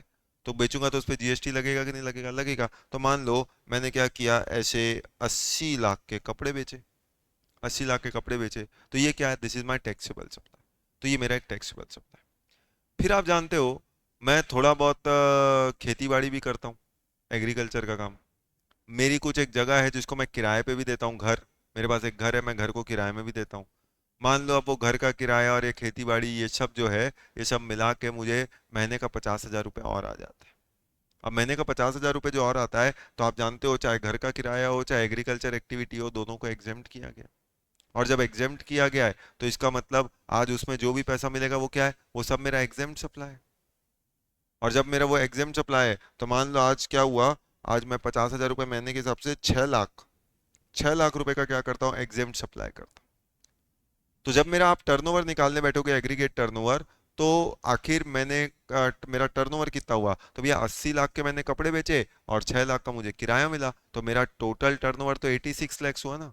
मैं आप टैक्स किस पे देंगे उसकी बात नहीं कर रहा हूँ, अभी तो मैं सिर्फ टर्नओवर निकाल रहा हूँ, टैक्स किस पे देंगे उस पे तो बाद में आऊंगा। तो अभी सोचिए एग्रीगेट टर्नओवर निकालना है, तो एक तो मेरा टैक्सेबल सप्लाई था, वो तो मेरा टर्नओवर हुआ ही, एक जो एग्जेम्प्ट सप्लाई है वो भी मेरा टर्नओवर हुआ। तो यहाँ पे मेरा टर्नओवर कितना पूछा जाएगा, 86 lakhs. 86 lakhs will be my turnover. ठीक। अब 86 लैक्स टर्नओवर हुआ, तो फिर पूछा गया कि भैया मैंने आज कुछ एक्सपोर्ट वगैरह भी किए होंगे, एक्सपोर्ट, तो आज कुछ एक्सपोर्ट्स ऑफ गुड्स और सर्विस भी होगा, जिसको आप कई बार टेक्निकली जीएसटी की लैंग्वेज में जीरो रेटेड सप्लाई बोलते हैं। तो एक्सपोर्ट जो मैंने किया होगा, मान लो ऐसे मैंने कुछ गुड्स एक्सपोर्ट भी किए होंगे। अब कुछ गुड्स मतलब कितने गुड्स एक्सपोर्ट किए होंगे, तो मान लो मैंने 20 लाख का ऐसे एक्सपोर्ट भी किया है। अब 20 लाख का एक्सपोर्ट भी किया है, तो बोलो वो भी मेरा टर्नओवर है कि नहीं है, पार्ट इज यस। तो मैंने जो गुड्स एक्सपोर्ट किया, सर्विस एक्सपोर्ट की, वो भी मेरा टर्नओवर का हिस्सा है, तो ऐसे 20 लाख का चीजें मैंने एक्सपोर्ट किया। अगेन मैं टैक्स दूंगा कि नहीं, अभी मैं ये नहीं सिखा रहा हूँ, मैं आपको सिखा रहा हूँ टर्नओवर में क्या क्या आता है। तो आज मैंने जो यहाँ बेचा होगा टैक्सेबल सप्लाई, वो तो मेरा टर्नओवर है ही। जो मुझे एग्जेम्प्ट चीज मिली एग्रीकल्चर रेंट, वो भी मेरा टर्नओवर है। जो मैंने एक्सपोर्ट किया 20 लाख का, वो भी मेरा टर्नओवर है। ठीक। अब ये सब तो मेरे टर्नओवर है, चलो समझ में आता है। फिर क्या बोल रहे हैं, चौथा चीज जो टर्नओवर में जोड़ा जाएगा एग्रीगेट टर्नओवर में, वो है interstate supply of person having same PAN. Interstate supply of person having same PAN की अगर आप बात करो, तो इसको क्या बोलते हैं, इसी को सिंपल लैंग्वेज में अगर मैं बोलूँ तो क्या बोलते हैं, ब्रांच ट्रांसफर। तो अगर आज मैंने कोई इंटरस्टेट सप्लाई किया था किसी पर्सन का हैविंग सेम पेन, तो वो भी मेरे ब्रांच ट्रांसफर का हिस्सा है। अब सवाल ये है, क्या ये मेरा टर्नओवर है, क्या ये मेरा टर्नओवर है। सिंपल लैंग्वेज में, अगर अकाउंटिंग लैंग्वेज में, बिजनेस लैंग्वेज में बात करें, तो ये मेरा टर्नओवर नहीं है। क्यों, क्योंकि मैंने तो अपनी एक ब्रांच से दूसरी ब्रांच को दिया। तो अकाउंटिंग टर्म्स में तो ये मेरा टर्नओवर नहीं कहलाएगा। क्यों टर्नओवर नहीं कहलाएगा, क्योंकि भैया ये तो मेरा स्टॉक ट्रांसफर है। एक ब्रांच को मैंने बेचा है तो दूसरी ब्रांच ने खरीदा है, तो जब मैं पूरे company as a whole X limited as a whole का जब आप बैलेंस शीट प्रॉफिट लॉस बनाओगे, तो वो तो एक ब्रांच एक्स लिमिटेड की एक ब्रांच में सेल दिखेगा, दूसरी ब्रांच में परचेज में दिखेगा, तो वो तो कंसोलिडेट होकर पूरा खत्म हो जाएगा, क्योंकि आप बैलेंस शीट प्रॉफिट लॉस तो पूरी कंपनी का बनाते हैं, ब्रांच का थोड़ी बनाते हैं। तो क्या रियल मायने में ये कंपनी की बुक्स में आपको टर्नओवर में दिखता होगा? नहीं दिखता होगा। यही तो मजे की बात है कि जब एक्चुअल में आप उस कंपनी का टर्नओवर पूछोगे, तो एक्चुअल में तो उस कंपनी का टर्नओवर जो है वो 106 लाख आएगा। लेकिन अब मान लो मैंने एक ब्रांच से दूसरी ब्रांच जो है वो क्या किया है, ऐसा 14 लाख का ट्रांसफर किया। ऐसा 14 लाख का ट्रांसफर मैंने एक ब्रांच से दूसरी ब्रांच साल भर में ऐसा कर लिया।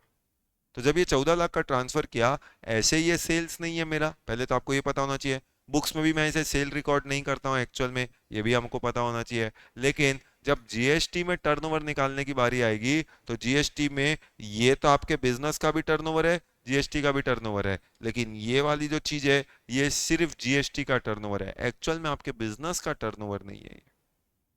क्योंकि जब जीएसटी में आप एग्रीगेट टर्नओवर निकालेंगे, तो 2 क्लॉज 6 जो है वो क्या बोलता है, एग्रीगेट टर्नओवर में चार चीजें आती है: taxable supply, exempt supply, export of goods services and interstate supply of person having same PAN, मतलब ब्रांच ट्रांसफर।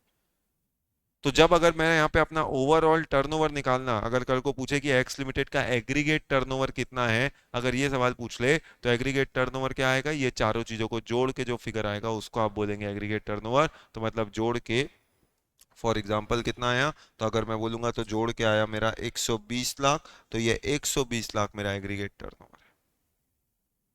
तो आप अगर देखेंगे 80 20 100 और 100 और 20 120 लाख, तो ये 120 लाख मेरा एग्रीगेट टर्नओवर है। तो ये वाला अमाउंट जो है, ये वाला अमाउंट 150 लैक्स के अंदर होना चाहिए। यानी आज मैं कंपोजिशन स्कीम में एलिजिबल हूं कि नहीं हूं, ये पता करना है, तो उसके लिए ये वाला जो अमाउंट आ रहा है सब चीजों को जोड़ के, चारों चीजों को जोड़ के, अगर ये 150 लैक्स 75 लैक्स या 50 लाख के अंदर है, तो ही मैं एलिजिबल हूं। अगर ये 150 लैक्स कल को क्रॉस कर गया, तो मैं डिस्क्वालीफाई हो गया इस स्कीम से, तो मैं डिस्क्वालीफाई हो गया इस स्कीम से। तो यही वाली लिमिट जो है वो रजिस्ट्रेशन पर्पस के लिए 10 लाख 20 लाख 40 लाख के अंदर रहनी चाहिए। एक बार अगर ये वाला अमाउंट 10 20 40 लाख को क्रॉस हो गया, तो मैं रजिस्ट्रेशन के लिए लायबल हो गया, लायबल हो गया। और एक बार अगर लायबल हो गया, तो फिर मुझे रजिस्ट्रेशन कराना है 30 दिनों के अंदर, वो सब रजिस्ट्रेशन में सीखते हैं।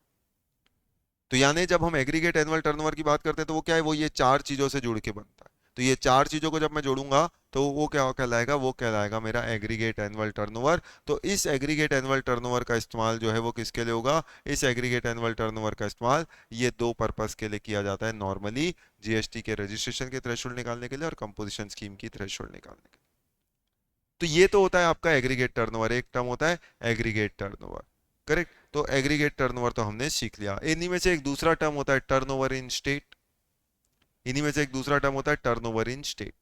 अब टर्नओवर इन स्टेट का क्या मतलब होता है, तो आज फॉर एग्जांपल, आज जो मैं बेच रहा हूँ, तो जब मैं बेच रहा हूँ, तो मैं हो सकता है मेरी अलग अलग जगह पे काम होंगे, तो जब मैं उस स्टेट की ये चार चीजों को जोड़ता हूँ, जब मैं वो किसी पर्टिकुलर स्टेट की ये चार चीजों को जोड़ूंगा, तो उससे बनेगा क्या मेरा, उससे बनेगा मेरा टर्नओवर इन स्टेट।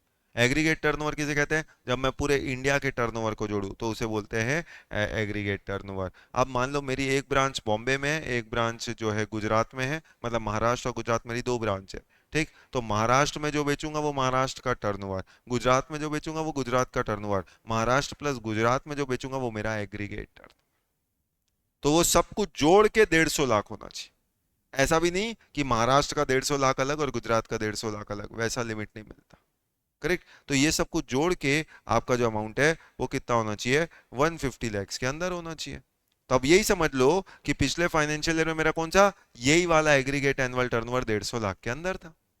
अब अगर 150 लाख के अंदर था, तो मैं चाहूं तो कंपोजिशन स्कीम ऑप्ट कर सकता हूं, और स्कीम ऑप्ट करना है तो मैंने क्या किया होगा, CMP 02 फाइल कर दिया होगा बाय 31 मार्च 2026।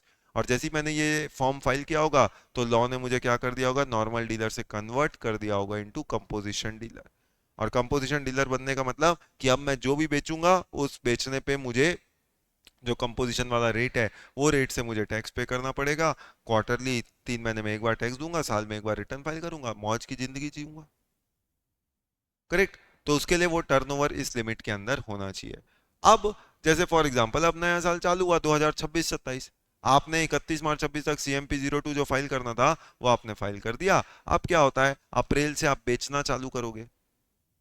सोचिए अब नया साल चालू हुआ, आपने गवर्नमेंट को पहले ही बता दिया कि भैया इस साल में अब हम कंपोजिशन डीलर बन के काम करेंगे, क्योंकि पिछले साल हमारा टर्नओवर 150 लाख, 75 लाख, 50 लाख के लिमिट के अंदर था। गवर्नमेंट ने चेक किया, हाँ चलो बाकी सारी कंडीशंस को पूरा कर रहे हैं तो आप एलिजिबल हैं, उसने आपको कंपोजिशन स्कीम दे दी। अब आप कंपोजिशन स्कीम में अप्रैल से जब बेचना चालू करोगे, अब मानो फॉर एग्जांपल आप अप्रैल में बेचना चालू करते हो, क्या बेचना चालू करते हो, जैसे कि फॉर एग्जांपल अब अप्रैल 26 की बात कर रहा हूं, तो मान लो अप्रैल मई जून, अप्रैल में जून 3 महीने, फर्स्ट क्वार्टर, क्वार्टर पहला क्वार्टर क्या होता है, अप्रैल से जून क्वार्टर, समझते हैं?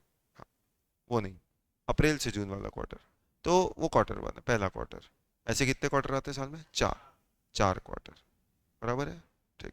तो अभी हम पहले क्वार्टर पे हैं, तो पहला क्वार्टर जो है वो जो अप्रैल 26 से जून 26 होगा, इसमें सोचो बिजनेस ने क्या किया होगा, बेचने का काम किया होगा। अब बिजनेस जो है वो बेच रहा होगा, आपने कंपोजिशन स्कीम ऑप्ट कर ली है। अब देखिए जब वो बेच रहा होगा, मान लो उसने टोटल टैक्सेबल सामान बेचा कितने का, 25 लाख का। उसने टैक्सेबल सामान बेचा 25 लाख का, फिर मान लो कुछ एग्जेम्प्ट सामान बेचा 10 लाख का, फिर उसने कुछ एक नील रेटेड भी सामान बेचा। सर अब ये नील रेटेड क्या होता है, ये सब आगे देख लेंगे। नील रेटेड भी समझो एग्जाम का ही छोटा भाई है, इस पे भी टैक्स नहीं लगता। ठीक, तो नील रेटेड एग्जाम सप्लाई जो है नील रेटेड उसमें आ जाता है। ठीक, तो 5 लाख का नील रेटेड सप्लाई था। अब उसने 25 लाख का टैक्सेबल सप्लाई किया, 10 लाख का एग्जाम सप्लाई किया, 5 लाख का नील रेटेड सप्लाई किया। ये कब से कब तक की बात है, 1 अप्रैल 26 से लेके 30 जून 26 तक। इसने इतना जो सप्लाई किया, तो अब इसका एग्रीगेट टर्नओवर कितना कहलाएगा? एग्रीगेट टर्नओवर मतलब वो चार चीजों से बनता है। चार चीजें मतलब कौन कौन सी, टैक्सेबल सप्लाई मतलब 25 लाख, उसके बाद exempt supply, in exempt supply includes nil rated supply, तो मतलब 10 और 5 15 लाख वो हो गया। एक्सपोर्ट तो कुछ है नहीं, और inter state supply person having same PAN वो भी नहीं है। अब वो सोचो वो दोनों क्यों नहीं है, वो दोनों मैंने यहाँ पे टर्नओवर पे क्यों नहीं लिखा है, क्योंकि ये डिस्क्वालिफिकेशन है। याद करिए मैंने आपको बताया था कंपोजिशन स्कीम हम आपको दे रहे हैं तो उसके साथ कुछ शर्तें भी होती है। कई शर्तों में से एक शर्त है क्या, इंटर स्टेट सप्लाई नहीं करना। तो अगर कोई मेरी ब्रांच होगी और मैंने अपनी एक ब्रांच से दूसरे ब्रांच को सप्लाई कर दिया, तो वो तो इंटर स्टेट हो जाएगा। और अगर इंटर स्टेट हो गया तो फिर कैसा आप कंपोजिशन स्कीम ऑप्ट कर सकते हो? फिर गवर्नमेंट बोलेगी तू यार एक ब्रांच से दूसरी ब्रांच भेजता है, तू तो इतना बड़ा व्यक्ति है, तेरी सिर्फ सोच छोटी है, तू व्यक्ति छोटा नहीं है। तेरा बिजनेस देख, अलग अलग जगह, तू एक ब्रांच से रायपुर में दुकान खोल के तू बॉम्बे वाले को बेचता है, कैसे अपने आप को छोटा समझता है तू? करेक्ट। तो ये स्कीम इंटर स्टेट बेचने वालों के लिए नहीं है। जब इंटर स्टेट को ही मैं अलाउ नहीं कर रहा हूं, तो जरा सोचो एक्सपोर्ट करने दूंगा? मैं एक्सपोर्ट करता हूँ और गवर्नमेंट को बोलता हूँ कि मैं साहब छोटा मोटा बिजनेसमैन हूँ, गवर्नमेंट बोलेगा वाह, आईडीटी में 90 मार्क्स लाते हैं और बोलते हैं सर छोटा मोटा थोड़ा बहुत पढ़ाई करते हैं, ज्यादा हम पढ़ाई करते नहीं। अगर इतना मार्क्स ला के आप मुझे ऐसा बोलोगे तो फिर मेरे पास बोलने के लिए कुछ शब्द क्या बचेंगे? ठीक, तो सोचिए, इसीलिए क्या आप कंपोजिशन डीलर रहते हुए एक्सपोर्ट या इंटरस्टेट सप्लाई कर सकते हैं? नहीं। इसीलिए आप देखो टर्नओवर में मैंने वो नहीं जोड़ा है, क्योंकि आप कंपोजिशन डीलर हो इधर। तो जो आप कंपोजिशन डीलर रहते हुए बेच सकते हो, मैंने वही चीज बेची है। ठीक, कि आप क्या बेच सकते थे, आप कोई टैक्सेबल सप्लाई दे सकते थे या कोई एग्जेम्प्ट या नील रेटेड सप्लाई दे सकते थे, वो हमने दे दिया। करेक्ट। तो पहले क्वार्टर में 25 लाख का टैक्सेबल चीज बेचा, एग्जेम्प्ट 10 बेचा और नील रेटेड 5 बेचा। जब एग्रीगेट टर्नओवर निकालना है तो एग्रीगेट टर्नओवर कितना कहलाएगा, 40 लाख। 40 लाख। अब एग्रीगेट टर्नओवर तो 40 लाख है, लेकिन सोचो अब ये क्या, यही मेरा टर्नओवर इन स्टेट भी है? This is also my turnover in state. Turnover in state क्यों होगा, क्योंकि भैया यही तो चीज मेरे उस स्टेट का टर्नओवर होगा। अभी सोचिए, ऐसा समझिए, अभी ये 120 लाख मेरा एग्रीगेट टर्नओवर होता, ये जो 120 लाख अभी मेरा एग्रीगेट टर्नओवर था, अब इसको इस तरीके से मानो, मान लो मेरा दो जगह काम है। कौन सी दो जगह? एक ले लेते हैं महाराष्ट्र, एक ले लेते हैं गुजरात। अब महाराष्ट्र में मैंने 70 लाख का सामान बेचा और गुजरात में मैंने 50 लाख का सामान बेचा। अभी जो महाराष्ट्र में मैंने 70 लाख का सामान बेचा और गुजरात में मैंने 50 लाख का सामान बेचा, तो ये 70 लाख क्या है, ये 70 लाख को बोला जाता है मेरा turnover in the state of Maharashtra, और ये 50 लाख को क्या बोला जाता है, turnover in the state of Gujarat. तो ये है टर्नओवर इन स्टेट, इसको बोलते हैं टर्नओवर इन स्टेट। करेक्ट। और इसको बोलते हैं एग्रीगेटर। अभी मैंने आपको ये नहीं बोला कि मैं महाराष्ट्र से गुजरात भेजा, भाई मेरी महाराष्ट्र में भी एक दुकान है, गुजरात में भी दुकान है, मैं महाराष्ट्र से भी बेचता हूँ, गुजरात से भी बेचता हूँ। महाराष्ट्र से मैंने 70 लाख का सामान बेचा और गुजरात से मैंने 50 लाख का सामान बेचा। बोलो इतनी बातें क्लियर हो गई? यस। अभी जो 40 लाख का मैंने सामान बेचा, तो अब इस 40 लाख का सामान जो मैंने अब करेंट फाइनेंशियल ईयर में कंपोजिशन डीलर रहते हुए बेचा, अब मुझे इसका टैक्स देना पड़ेगा। अब बोलो टैक्स कितना देना पड़ेगा? तो वहां पे हमने देखा था कंपोजिशन वालों के लिए टैक्स का रेट क्या था, 1%। अब 1% देना है किसका, टर्नओवर इन स्टेट का, करेक्ट। तब बोलो वो 1% किसका देंगे, सोचिए। अब वो 1% जो उनकी लाइबिलिटी है, अब उनकी लाइबिलिटी जीएसटी लाइबिलिटी 1% आती है, तो ये 1% आखिर देंगे किसका? अब जब 1% की अगर हम बात करते हैं तो वहां जाके देखो लिखा हुआ क्या है, वहां पे लिखा हुआ है 1% जो आपकी लाइबिलिटी होगी, वो 1% आपको किसका देना है, वो 1% आपको देना है टर्नओवर इन स्टेट। 1% जो है वो आपको किसका देना है, this is your turnover in state. तो उनको 1% देना है टर्नओवर इन स्टेट का। अब टर्नओवर इन स्टेट मतलब सोचो, यहाँ पे टर्नओवर इन स्टेट क्या हो गया, इस वाले केस में मेरा टर्नओवर इन स्टेट तो 40 लाख है। अब 40 लाख है, मतलब सोचिए मेरी जीएसटी लाइबिलिटी किस पे आ गई, मेरी जीएसटी लाइबिलिटी तो 1% 40 लाख का आ गई, मतलब 40,000। 40,000, तो ये 40,000 मुझे टैक्स देना पड़ेगा। आपके दिमाग में एक सवाल आ रहा होगा, सर मैन्युफैक्चरर पे भी 1% है, ट्रेडर पे भी 1% है, तो ये दोनों को अलग अलग क्यों बताया, जब टैक्स दोनों को 1% देना है तो अलग अलग क्यों बताया? तो पहले जब जीएसटी लॉ नया नया आया था, जब जीएसटी लॉ नया नया आया था, तो यहाँ पे 1% नहीं बल्कि यहाँ पे लिखा हुआ था 2%। मैन्युफैक्चरर को जो टैक्स देना पड़ता था वो 2% होता था, और ट्रेडर्स को जो टैक्स देना पड़ता था वो देना पड़ता था 1%। तो जीएसटी लॉ जब आया तब मैन्युफैक्चरर को कंपोजिशन पे टैक्स 2% चुकाना पड़ता था। पर सोचिए फिर वही प्रॉब्लम, गवर्नमेंट अपनी गलती से नहीं सीखी। क्यों? क्योंकि पहले आप मैन्युफैक्चरिंग पे कौन सा टैक्स देते थे, एक्साइज। और एक्साइज की सबसे बड़ी प्रॉब्लम ही क्या थी एक्साइज लॉ की, कि गवर्नमेंट हमेशा साबित करने पे तुली रहती थी कि आपने जो किया वो मैन्युफैक्चरिंग है, और मैं हमेशा साबित करने पे तुला रहता था कि साहब मैं जो कर रहा हूँ वो मैन्युफैक्चरिंग नहीं है। मैं बोलता था साहब मैंने किया क्या है, सिर्फ वही तो लिया ना, एक टोमेटो लिया और केचप बना दिया, इसको मैन्युफैक्चरिंग बोलेंगे साहब। एक पोटैटो लिया लेस बना दिया, उसको मैन्युफैक्चरिंग बोलता है? मैन्युफैक्चरिंग तो वो होता है जो ये टेबल कुर्सी बनाते हैं, कंप्यूटर बनाते हैं, लैपटॉप बनाते हैं, क्लासेज ऐसा पढ़ाते हैं उस लैपटॉप में, वो सब मैन्युफैक्चरिंग होता है साहब। ये कोई टोमेटो केचप बनाना, टमाटर बड़े मजेदार, ये सब ऐसे थोड़ी मजेदार बनते हैं, इसको थोड़ी मैन्युफैक्चरिंग बोलते हैं, सोचिए। अब फिर वही फंस गए। तो इसलिए आधे ज्यादा लोग एक्साइज देने से बचने की कोशिश करते थे, और ज्यादा लड़ाई झगड़ा इसी बात का होता था गवर्नमेंट का और मैन्युफैक्चरर का। अब यहाँ पे फिर आपने वही गलती करी कि आपने बोला मैन्युफैक्चरर को 2% टैक्स देना है कंपोजिशन में, और ट्रेडर को 1% टैक्स देना है। जब मैन्युफैक्चरर को 2 देना है और ट्रेडर को 1% टैक्स देना है, फिर अब वो सारे मैन्युफैक्चरर आ गए, साहब हम कहाँ मैन्युफैक्चरर हैं, हम तो ट्रेडर है साहब। देखो वो टमाटर बना के बेच रहे हैं, उसको मैन्युफैक्चरिंग थोड़ी बोलते हैं। गवर्नमेंट बोला अब वो वापस से पुराने दिन नहीं चाहिए, हमने वो सारी चीजों को दूर कर दिया है, नया कानून लाए हैं, अब हमको वही प्रॉब्लम नहीं चाहिए। तो इसलिए क्या किया, वो 2% की लिमिट को घटा के कर दिया 1%। लॉ में तो आज भी आपको वो 2% लिखा मिलता है, पर अब वो गवर्नमेंट ने नोटिफिकेशन के थ्रू इसको क्या कर दिया, 1%। तो इसलिए यहाँ पे जो टैक्स देना रहेगा, वो टैक्स किसका देना रहेगा, वो टैक्स देना पड़ेगा 1% of turnover in the state. लेकिन ये जो 1% ऑफ टर्नओवर इन स्टेट है, अब आपको क्लियर है कि ये 1% किसका देना है, टर्नओवर इन स्टेट का। और टर्नओवर इन स्टेट मतलब जो 4 चीजें उस स्टेट की आती है, उस स्टेट की जो 4 चीजें हैं उसमें आपने जोड़ा तो टैक्सेबल सप्लाई आ गया, एग्जाम सप्लाई आ गया, नील रेटेड सप्लाई आ गया, तो 40 लाख का 1%, मजे की बात 40,000 रुपए टैक्स देना पड़ेगा। अब मैन्युफैक्चरर जो है वो बोलता है साहब लेकिन वो जो 10 और 5 15 लाख था उस पर तो टैक्स ही नहीं लगता था, तो काय को आया इस स्कीम में? कारण बोला हमने बोला था ये स्कीम में आने, ऑप्शनल स्कीम है, एक तो तेरे से टर्नओवर का छोटा मोटा टैक्स लेता है, तू जो चीज बेचता है वो उस पर 18% टैक्स लगता है, हम तुझसे 18% टैक्स ले रहे हैं। एक तो छोटा सा 1% टैक्स लेता है, उसमें भी ये काय को वो काय को, इतना सवाल जवाब करना है तो जा नॉर्मल बन जा, सेक्शन 9 चला जा, ये वाला चैप्टर छोड़ दे। बोला नहीं साहब मतलब छोटा मोटा मैन्युफैक्चर, हाँ तो फिर बस जो भी टर्नओवर है उसका 1% दे दो, ज्यादा सवाल जवाब नहीं। और कर दिया ना तुम्हारा 2% से 1%, और क्या चाहिए? मैन्युफैक्चर बोला चलो ठीक है, अब एक बात हमारी मान लिया तो हम भी एक बात मान लेते हैं गवर्नमेंट की, तो 1% टैक्स देते हैं किसका, टर्नओवर इन स्टेट का, टर्नओवर इन स्टेट का।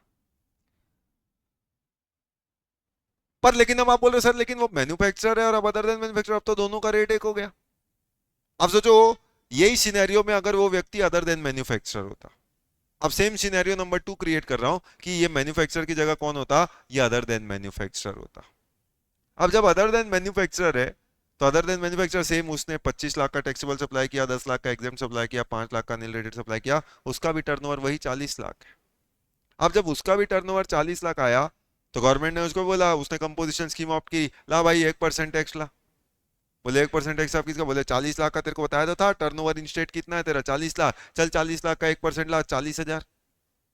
अब आप जानते हो ट्रेडर्स थोड़े से, इतनी तो जानकारी होती, भले ही आपने इनकम टैक्स, बाहरी दुनिया वाले लोगों ने इनकम टैक्स पढ़ा हो कि नहीं पढ़ा हो, लेकिन उनको इतना तो पता होता ना कि सर हमने सुना 12 लाख तक टैक्स नहीं लगता है।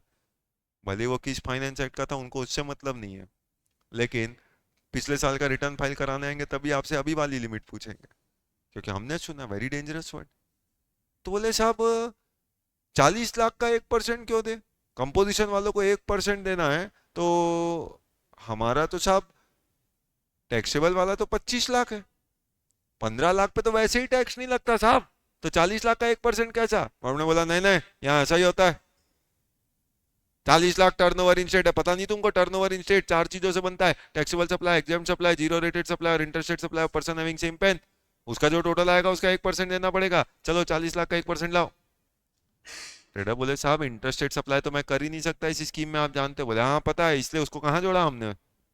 और साहब मैं तो एक्सपोर्ट भी नहीं कर सकता, हाँ पता है, तो देखो एक्सपोर्ट भी कहाँ जोड़ रहे हैं हम।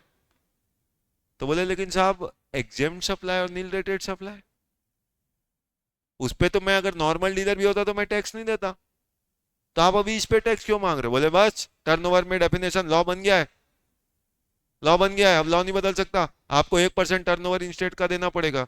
लोगों ने बोला अच्छा ठीक है, अगर लॉ नहीं बदल सकता तो हम सरकार ही बदल देते हैं। वो तो बदल सकती है ना साहब, अगले महीने इलेक्शन है, और ये घटनाक्रम बिल्कुल काल्पनिक नहीं है, इनका वास्तविकता से पूरा लेना देना है। जब जीएसटी लॉ आया तो गवर्नमेंट ने ये लिमिट 1% रखी थी of the turnover in state. तो जब ये बात डीलर्स को पता चली, अदर देन मैन्युफैक्चरर्स, आप जानते हैं मैन्युफैक्चरर्स इतने से होते हैं लेकिन अदर देन मैन्युफैक्चरर्स तो इतने होते हैं ना, तो ये लोग भी ज्यादा थे। इन्होंने बोला भाई गवर्नमेंट हमसे 40 लाख पे टैक्स ले रही है, 1% 40,000, मतलब सपने कुछ और दिखा रही है जीएसटी के, और जीएसटी कानून में लिख कुछ और बन के आ रहा है, और ऊपर से बोलती है कानून बन गया, अब कानून नहीं बदल सकते, तो चलो ये कानून नहीं बदल सकते तो जो कानून बदल सकते हैं उनको लाते हैं गवर्नमेंट में, चलो अपन गवर्नमेंट बदल देते हैं। गवर्नमेंट बोलती है नहीं नहीं नहीं, कानून बदलेगा, क्यों नहीं बदलेगा, बिल्कुल कानून बदलेगा, आप ही के लिए बदलेगा, गवर्नमेंट नहीं बदलनी चाहिए। करेक्ट, तो फिर क्या किया, वैसे तो ये 1% ऑफ टर्नओवर इन स्टेट होता था, लेकिन अगर आप अदर देन मैन्युफैक्चर है तो उनके लिए गवर्नमेंट ने वर्ड क्या इस्तेमाल किया, 1% of taxable turnover in the state. यानी एक एक वर्ड की अहमियत देखिए,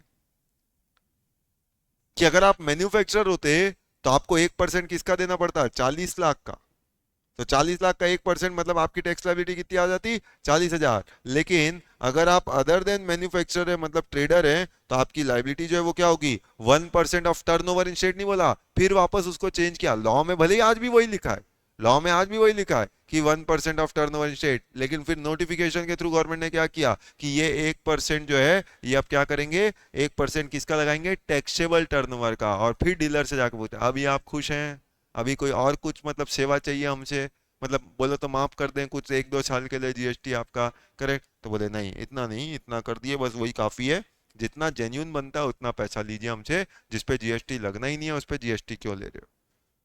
तो इन पे जीएसटी कितना कर दिया, 1%, 25 लाख का लगाया। टर्नओवर इन स्टेट इनके लिए भी 40 लाख है, पर इनको टैक्स 40 लाख का 1% नहीं बल्कि 25 लाख का 1% देना है, विच इज 25,000। तो ये 25,000 इनको टैक्स देना पड़ेगा। अब जैसे ही ये 25,000 दिए, फिर मैन्युफैक्चरर वाले दौड़े भागे आ गए गवर्नमेंट के पास कि कैसे भैया आपने उसका 25,000, 25 लाख का 1% कर दिया, हमारा तो 40 लाख पे देते हो, कब है इलेक्शन। गवर्नमेंट वाली क्या कर लेगा रे तू, इलेक्शन कभी भी होते रे, क्या करना है। गिनती में कितने लोग आए हो पता है, 10 लोग, उन लोग कितने थे पता है, 10,000। तो सीधी सी बात है, गवर्नमेंट भी तो पहले बात उनकी मुनेगी ना जहां भीड़ ज्यादा हो। तो सोचिए, अब वो 10,000 लोग बोल रहे थे, गवर्नमेंट ने तुरंत उनकी बात मान ली। अब मैन्युफैक्चर वाले ने भी वही साजिश करने की कोशिश की, वही चाल चलने की कोशिश की कि थोड़ा जाके गवर्नमेंट को धमकाते हैं कि भैया देख लो इलेक्शन आ रहा है। गवर्नमेंट बोला क्या कर लेगा तू, इलेक्शन आ रहा है तो?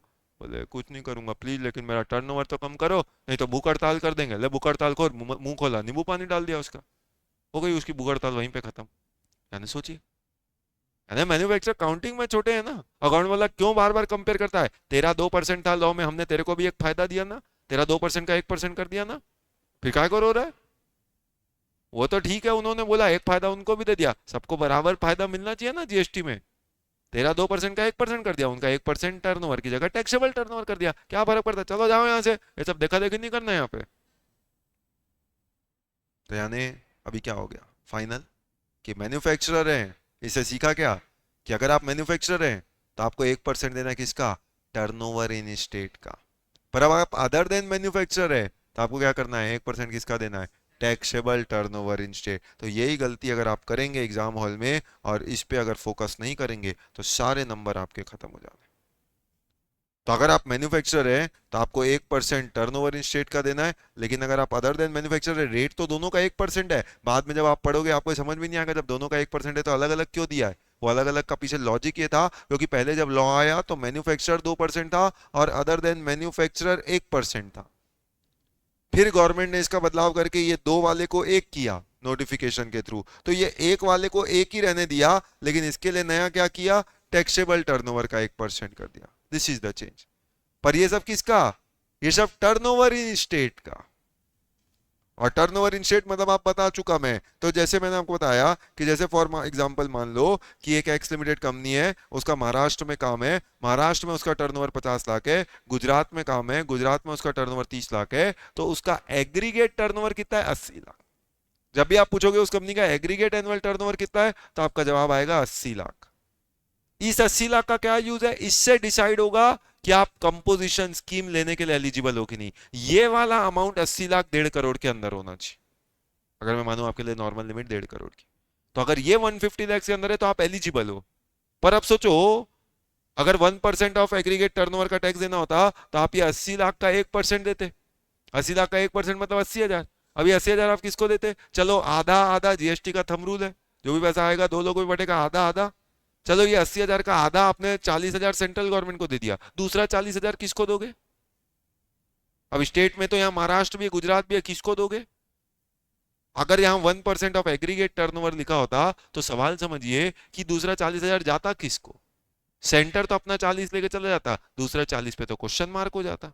तो इसलिए क्या हुआ, इसलिए फिर अब ये क्या बोला वहां पे, टैक्स आपको 1% ऑफ एग्रीगेट टर्नओवर नहीं देना है, टैक्स आपको 1% ऑफ टर्नओवर इन स्टेट देना है।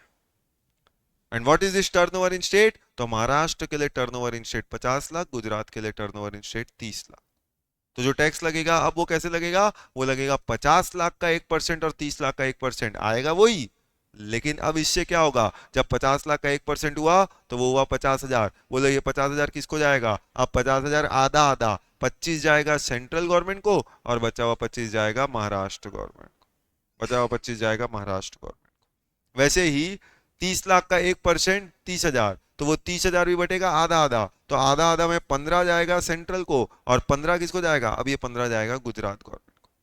तो देखो पैसा वैसे ही बट रहा है, पैसा अभी भी मैं 80,000 ही दे रहा हूं, पर ये 80,000 देने का तरीका 1% ऑफ एग्रीगेट टर्नओवर नहीं बोला है, 1% ऑफ टर्नओवर इन स्टेट बोला है। तो आपने भी जब एग्जाम में देखना है तो और लिखना है तो आपने 1% ऑफ एग्रीगेट टर्नओवर नहीं लिखना है, नंबर पूरे साफ हो जाएंगे। आपको 1% ऑफ टर्नओवर इन स्टेट लिखना है, मैन्युफैक्चरर है तो, और ट्रेडर है तो 1% ऑफ टैक्सेबल टर्नओवर लिखना है। बोलो अब ये कंसेप्ट आपको पूरी तरीके से क्लियर हो गया कि? करेक्ट। तो ये अपना पूरा ओवरऑल एक तरीके से कंपोजिशन स्कीम का था। तो यहाँ पे जो आप टैक्स दोगे, इसका मतलब फाइनली अपन ने क्या किया कि ये आपकी टैक्स लायबिलिटी बनेगी। बोले यहाँ तक की बात क्लियर? यस और नो? हाँ। अब उसके बाद ऑब्वियस सी बात है, कंपोजिशन स्कीम के बारे में तो हम पढ़ेंगे ही आगे, मैं आपको ले जाऊंगा ही, लेकिन उससे पहले कुछ छोटी छोटी बातें आपको इस स्कीम के बारे में बता रहा हूँ। तो उसी स्कीम का अगला हिस्सा जो है कि वैसे तो आप कंपोजिशन स्कीम ऑप्ट कर सकते हो, कोई भी बिजनेस करने वाला कोई भी ये स्कीम को ऑप्ट कर सकता है, लेकिन कुछ चीजों के लिए साफ साफ मनाही है। यानी कुछ ऐसे बिजनेस हैं जिसको गवर्नमेंट ने इन एलिजिबल बिजनेस माना है कि अगर आप ये सब बिजनेस करेंगे तो भैया आप हमारे सामने आने ही मत। आप ये मासूम सा चेहरा लेके हमारे सामने आना ही मत, हम आपके लिए ये स्कीम नहीं ला रहे। तो कुछ बिजनेस को इनएलिजिबल बिजनेस माना गया है कंपोजिशन स्कीम के लिए। इनएलिजिबल बिजनेस कौन कौन से हैं कि आप कौन है, अगर आप हैं आइसक्रीम वाला, अगर आप हैं टोबैको पान मसाला, खैनी खैनी चैन से मजा लो, अभी आप कौन है एरेटेड वाटर्स, कोल्ड ड्रिंक्स। तो अगर वो लोग हैं सोचिए, अगर आप इनके मैन्युफैक्चरर हैं तो गवर्नमेंट बोलती है ये स्कीम हमने आपके लिए नहीं लाई है, आप इस स्कीम से डिस्क्वालीफाइड है। अब वो आइसक्रीम वाला बोलता है लेकिन साहब मैंने 150 से ऊपर की आइसक्रीम पिघलाई जी नहीं है, मेरा टर्नओवर 1.5 करोड़ के अंदर है। गवर्नमेंट बोलती है आपका टर्नओवर 1.5 करोड़ के अंदर है कि ऊपर है, हमको उससे कोई मतलब नहीं है, इस स्कीम में हम आपकी तरफ मुड़ के भी नहीं देखेंगे, ये स्कीम आपके लिए नहीं है, आप डिस्क्वालीफाइड। पर कौन डिस्क्वालीफाइड है, आइसक्रीम बनाने वाला कि आइसक्रीम बेचने वाला? बनाने वाला। मैन्युफैक्चरर को मना किया है। इसका मतलब अगर मैं ट्रेडर हुआ तो मेरा काम है बेचना, बस ट्रेडर, मैं बनाता बनाता नहीं हूं, खैनी खैनी बेचता हूं, तो वो ले सकता है। मैन्युफैक्चरर को मनाही है कि अगर आप इनकी मैन्युफैक्चरिंग करते हैं और आपका टर्नओवर 1.5 करोड़ के अंदर है तो भी आप डिस्क्वालीफाइड है इस स्कीम से। तो आइसक्रीम पान मसाला टोबैको एरेटेड वाटर्स, ये 4 बिजनेस तो शुरू से थे, फिर कुछ समय बाद धीरे से गवर्नमेंट ने लिस्ट में 4 बिजनेस और जोड़ दिए, जैसे कि fly ash bricks, bricks of fossil mills, building bricks, earthen roof and tiles. तो मतलब ये सब मोस्टली कंस्ट्रक्शन से रिलेटेड, तो टाइल्स ब्रिक्स ये सब का जिनका काम है, करेक्ट। तो वो अलग अलग टाइप की ब्रिक्स आती है, वो सब टाइप की ब्रिक्स और tiles, earthen roof and tiles जमीनों में लगा। तो ये सब लोग जो हैं, अगर आपका इनका मैन्युफैक्चरिंग का काम है, आप डिस्क्वालीफाइड हो from this scheme, you are disqualified from the composition scheme. ये लोग कंपोजिशन स्कीम को ऑप्ट नहीं कर सकते। अब सोचिए, पहली बात तो प्रैक्टिकली, अगर ये लोग इसके मैन्युफैक्चरर हैं तो क्या इनका टर्नओवर प्रैक्टिकली 1.5 करोड़ के नीचे होता होगा? ऐसे छोटे मोटे होंगे, एक ऐड में 3 3 को लाते हैं, तो क्या इनका टर्नओवर 1.5 करोड़ होगा? हाँ पर डे पूछो तो शायद हो सकता है, पर ये तो साल की लिमिट की बात कर रहे हैं ना, तो इसका मतलब प्रैक्टिकली देखा जाए तो इनका टर्नओवर वैसे ही 1.5 करोड़ के नीचे होगा। लेकिन आप बोलते हो साहब मैं नया नया खैनी खैनी हूं, अभी मैंने बस सीए फाइनल दिया था, सेकंड ग्रुप तो मेरा क्लियर हो गया, लेकिन किसी कारण से चलो सीए बन भी गया तो भी मेरा मन है खैनी खैनी करने का, तो अभी नया नया मैन्युफैक्चरर बनाऊं, फैमिली बिजनेस। सोचो, तो अभी टर्नओवर जो है मेरा, थोड़ा नया बिजनेस चालू कर रहा हूं, कल तक वो ट्रेडर थे, अब मैं सोचता हूं बना के बेचेंगे, क्यों दूसरे से खरीदना, कुछ नया करेंगे, बिजनेस को आगे बढ़ाऊंगा, तो आप ट्रेडर से मैन्युफैक्चरर बन गए। या नया बिजनेस है, आपका टर्नओवर 1.5 करोड़ के अंदर है, आप ये कंपोजिशन स्कीम में रहना चाहते हो, 1% टैक्स देना चाहते हो, गवर्नमेंट बोलते 1%, तेरे से तो पूरा लेंगे, क्योंकि ये स्कीम में तो टैक्स आपको 1% देना पड़ता है ना। सोचो टोबैको वालों के साथ क्या किया है, ये तो आप अच्छी तरीके से जानते ही हो। गवर्नमेंट ने इतनी बार समझाया था कि ये सब काम मत कर, ये सब काम मत कर, लेकिन आपने क्या बोला था गवर्नमेंट को, no no no, right to carry on business.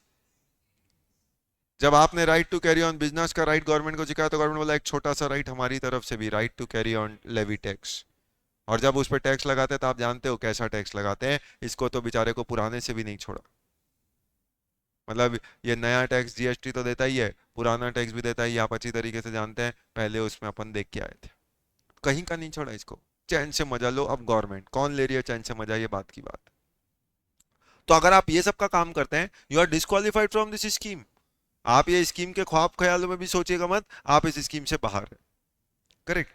तो प्रैक्टिकली स्पीकिंग, यानी अभी तक मैंने आपको क्या बताया, मैंने आपको बताया कि ऐसी 2 तरीके की स्कीम है। एक स्कीम जो शुरू से आई थी वो थी कंपोजिशन स्कीम गुड्स वालों की, करेक्ट। एक स्कीम जो बाद में आई वो आई कंपोजिशन स्कीम सर्विस वालों की। जब ये स्कीम आई गुड्स और सर्विस की तो 10(1) गुड्स के बोला अपन ने, सर्विस को 10(2) बोला। गुड्स के लिए लिमिट रखी गई, पिछले साल का टर्नओवर 150 लाख तक है तो करेंट ईयर में 150 लाख तक आप ये स्कीम के अंदर रह सकते हो, या कुछ स्पेशल कैटेगरी स्टेट्स में ये लिमिट को रिड्यूस करके किया गया 75 लाख, तो आप करंट ईयर में 75 लाख तक ये स्कीम को कर सकते हो। वही लिमिट सर्विस वालों के लिए 50 लाख तक की रहेगी, करेक्ट।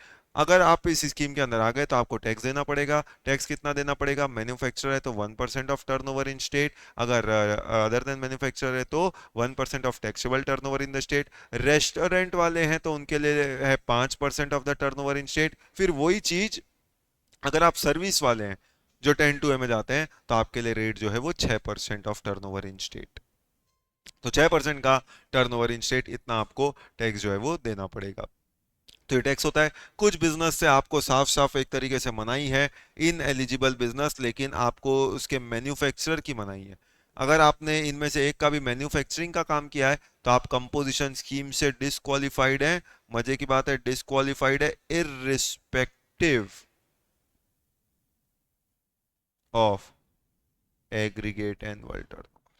आप यहाँ पे हमें एग्रीगेट एनुअल टर्नओवर बताए मत अपना कि हम 1.5 करोड़ के अंदर है, हमें ऐसे कोई दिलचस्पी नहीं है आपके टर्नओवर को जानने में। आप इस बिजनेस में हैं तो आप ये स्कीम को ऑप्ट नहीं कर सकते। अब ये गवर्नमेंट ने ये स्कीम तो लिया ही, बस कुछ एक बात और एक बार मैं पूरा एक्सप्लेनेशन कर दूं, उसके बाद तो आप जानते हैं पढ़ना अपने लिए एक फॉर्मेलिटी हो जाएगा, उसके बाद तो बस पन्ने घुमाने एक बार अगर हमने ये स्कीम पूरी सीख ली तो। अब जब ये स्कीम गवर्नमेंट ने लाई तो ऑब्वियसली आज कंपोजिशन के लिए मैं बोल सकता हूँ दो स्कीम थी, गुड्स वालों के लिए एक और सर्विस वालों के लिए एक, वो तो अपन ने सीख लिया। नए बिजनेस लेना चाहते तो भी तरीका बता दिया, एग्जिस्टिंग बिजनेस लेना चाहते तो भी तरीका बता दिया। अब जब ये स्कीम आई, गवर्नमेंट बड़ा आश्चर्यचकित थी कि भैया ये स्कीम लोग ऑप्ट क्यों नहीं कर रहे। कारण, क्योंकि इस स्कीम की कुछ शर्तें थी, इस स्कीम के अंदर कुछ बंदिशें थी। अगर हम आपको फायदा दे रहे हैं, फायदा क्या दे रहे हैं कि भैया देखो वैसे तो वो चीज 5%, 18%, 40% टैक्स वाली है, पर हम आपसे सोचो नॉमिनल से 1% टैक्स ले रहे हैं। ज्यादातर तो गुड्स है तो 1%, सर्विस में रेस्टोरेंट है तो 5 और नहीं तो 6% ले रहे हैं, तो हम आपसे कम रेट ले रहे हैं ना टैक्स का। तो हम आपको एक फायदा दे रहे हैं, एक हाथ दो एक हाथ लो। बाकी लोग देखो मंथली पेमेंट करते हैं, आप 3 महीने में एक बार पेमेंट कर रहे हो हमको। बाकी लोग मंथली क्वार्टरली रिटर्न फाइल करते हैं, आप साल में एक बार रिटर्न फाइल करते हो। कितना सारा फायदा दे रहे हैं आपको इस स्कीम के अंदर। क्यों? सिर्फ इसलिए क्योंकि आप छोटे मोटे बिजनेसमैन हैं। तो भैया कुछ फायदा दे रहे हैं तो आपसे कुछ फायदा मांगेंगे भी, या कुछ बंदिशें भी तो लगाएंगे। ऐसा थोड़ी है कि पैरों में बेड़ियां नहीं बांधेंगे। तो कुछ बेड़ियां भी हैं। क्या बेड़ियां हैं कि भैया अब यहाँ पे आप बेचोगे तो आप बेचते वक्त सामने वाले से टैक्स नहीं लोगे, आप सामने वाले से टैक्स कलेक्ट नहीं कर सकते। खरीदते वक्त आपने जो टैक्स दिया होगा उसका क्रेडिट भी आपको नहीं मिलेगा। कोई आउटपुट नहीं, कोई इनपुट नहीं। क्यों? क्योंकि ये सब करना है तो भैया सेक्शन 9 में रहो ना, फिर 10 में क्यों आए? वहां तो हम आपको ये ऑप्शन दे ही रहे ना कि बेचो तो कस्टमर से टैक्स लो, खरीदते वक्त जो टैक्स दिया उसका इनपुट लो, वो सब काम करो। फिर वहां आपको वो सब लग रहा था कि नहीं नहीं हमको हमसे ये सब नहीं होता, तो ये स्कीम चाहिए तो तुम्हारे लिए स्कीम ला रहे हैं। आप बोलते हो हमको आउटपुट चाहिए, हमको इनपुट चाहिए। कोई ना, आप कस्टमर से टैक्स लोगे ना खरीदते वक्त जो टैक्स दिया उसका क्रेडिट मिलेगा, आपको कुछ नहीं मिलेगा। करेक्ट। साथ ही साथ कुछ बंदिशें किस तरीके से रहेंगी, तो वो सारी बंदिशें बताई गई 10 सबसेक्शन 2 में। क्योंकि स्कीम आई थी 10(1) में, तो 10(1) वालों के लिए रेस्ट्रिक्शन डाली गई 10(2) में। और जो रेस्ट्रिक्शन 10(2) में डाली गई, सर्विस वालों के लिए सेम रेस्ट्रिक्शन 10(2)A जब आया तो उसी के अंदर डाल दी गई। तो यही बात, सेम बात आपको दो जगह लिखी हुई मिलेगी। एक तो आपको 10(2) में लिखी मिलेगी, यही बात आपको 10 सबसेक्शन 2A में भी देखने को मिलेगा। 10(2) जो है वो किसके लिए? वो गुड्स वालों के लिए और सर्विस में रेस्टोरेंट सर्विस वालों के लिए। और 10(2)A जो है वो जो 10(1) से डिस्क्वालिफाइड है उसके लिए, मतलब प्रैक्टिकली स्पीकिंग सर्विस वालों के। 10(2) है एक्चुअली में सर्विस वालों का नहीं है, आपको बता चुका हूं, बट प्रैक्टिकली वो स्कीम होती सर्विस वालों के लिए। तो कुछ ऐसे इनएलिजिबिलिटी क्राइटेरिया डाले गए, जैसे कि क्या इनएलिजिबिलिटी क्राइटेरिया? जैसे कि आपने क्या काम नहीं करना है, आपने सर्विस नहीं देना है। ये किसके लिए बोल रहा है? ये बोल रहा है 10(1) वालों के लिए।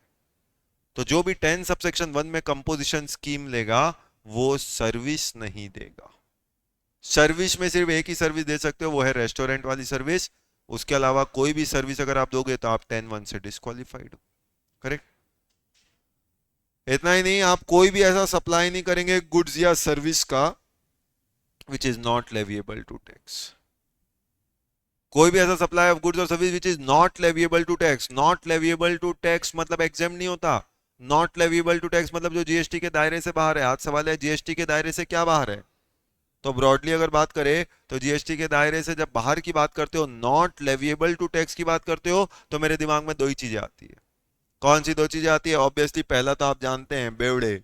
तो पहला चीज जो नॉट लेविएबल टू टैक्स है वो है alcoholic liquor for human consumption. तो एक तो बेवड़े होते हैं जो नॉट लेविएबल टू टैक्स है, मतलब वो तो जीएसटी के दायरे से ही बाहर है। और दूसरा आप जानते हैं, दूसरा कौन? दूसरा होता है पेट्रोलियम प्रोडक्ट्स। तो पेट्रोलियम प्रोडक्ट्स। तो जो पेट्रोलियम प्रोडक्ट्स होता है, ये नाम के लिए जीएसटी पे हैं, पर जीएसटी तो इन पे लगता ही नहीं है, क्योंकि 9 आज तक इनका एक्टिव नहीं हुआ और ना आज तक पेट्रोलियम प्रोडक्ट्स पे टैक्स लगा है। तो इसको बोलते हैं नॉट लेविएबल टू टैक्स। आपको इसका काम नहीं करना है। अरे भैया, इसका काम करोगे तो तेरे को कंपोजिशन स्कीम क्यों चाहिए? हम तो तेरे से जीएसटी नहीं ले रहे हैं, तू जीएसटी के दायरे से बाहर है। तू आके बोलता है साहब मैं कंपोजिशन 1% से देना चाहता हूँ। भाई, जब हम तेरे से टैक्स ही नहीं लेना चाहते तो तू देना क्यों चाहता है? नहीं साहब, मर्जी है मेरी। करेक्ट। हमने पहले ही बोल दिया था बेड़ों को घुसने नहीं देंगे जीएसटी में।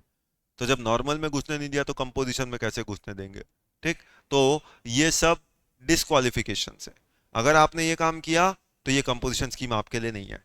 अब मजे की बात है कि इस पॉइंट में मना किसको किया? Not leviable to tax. Exam में आप इसको अप्लाई किस पे कर पाएंगे? एग्जेम्प्ट सप्लाई में। एक्सपर्ट से पूछा गया कि आज मान लो मैं टैक्सेबल सप्लाई भी करता हूं और एग्जेम्प्ट सप्लाई भी करता हूं, तो क्या मैं कंपोजिशन स्कीम ले सकता हूं? तो एक्सपर्ट बोलेगा भैया एग्जेम्प्ट सप्लाई करता है मतलब उस पर टैक्स नहीं लगता, और टैक्स नहीं लगता तो ये डिस्क्वालिफिकेशन है 10(2) का। सवाल ये है, एग्जेम्प्ट सप्लाई क्या डिस्क्वालिफिकेशन में आता है? The answer is no. अगर आता तो हम वैसा एग्जाम्पल थोड़ी डिस्कस कर रहे होते जो अभी हमने निकाला था, 40 लाख का 1%। तो एग्जेम्प्ट सप्लाई अलग होता है। एग्जेम्प्ट सप्लाई भी सप्लाई तो है, वो तो गवर्नमेंट ने उसे एग्जेम्प्ट कर रखा है बाय वे ऑफ नोटिफिकेशन, पर सप्लाई तो है, जीएसटी तो लग सकता है उसमें। करेक्ट। तो यहां नॉट लेविएबल टू टैक्स मतलब चाह के भी टैक्स नहीं लग सकता। तो चाह के भी टैक्स ना लगे, ऐसी दो ही चीजें हैं, एक बेवड़े और दूसरा पेट्रोल। तो बेवड़ों को बाहर रखा और पेट्रोल पे जीएसटी नहीं छिड़का, तो ये दोनों कंपोजिशन के दायरे से बाहर हो गए। तीसरी शर्त जो लगाई गई वो लगाई गई with respect to inter state supply, कि अगर आपको कंपोजिशन स्कीम में रहना है तो बंदिश क्या है, पैरों में बेड़ियां क्या है, कि आपको इंटर स्टेट नहीं जाना है। इंटर स्टेट मतलब अगर जैसे फॉर एग्जांपल आपकी रायपुर की दुकान है, रायपुर में दुकान है, तो आप रायपुर में बेचो और दुर्ग भिलाई बिलासपुर बेचो, समझ आता है। छत्तीसगढ़ के अंदर अपनी हद में रह के बेचो। ये स्कीम प्रैक्टिकली हम ला किसके ले रहे हैं? छोटे मोटे बिजनेस के लिए। अब आप रायपुर में दुकान करके आप बॉम्बे वाले को बेचते हो, इंटर स्टेट बेचते हो और फिर बोलते हो मैं छोटा मोटा बिजनेसमैन हूं। गवर्नमेंट बोलती है तेरी सोच छोटी है, तू व्यक्ति छोटा नहीं है भाई। रायपुर से बॉम्बे जाके सामान बेचता है, हमको देख हम दूसरे मोहल्ले नहीं बेच पा रहे हैं, और तू वहां से वहां बेचता है, कैसे अपने आप को छोटा समझता है? यू आर नॉट अ छोटा मोटा पर्सन। तो अगर आपने इंटर स्टेट सप्लाई किया, चाहे गुड्स का चाहे सर्विस का, आप डिस्क्वालिफाइड है, आप ये कंपोजिशन स्कीम नहीं ले सकते।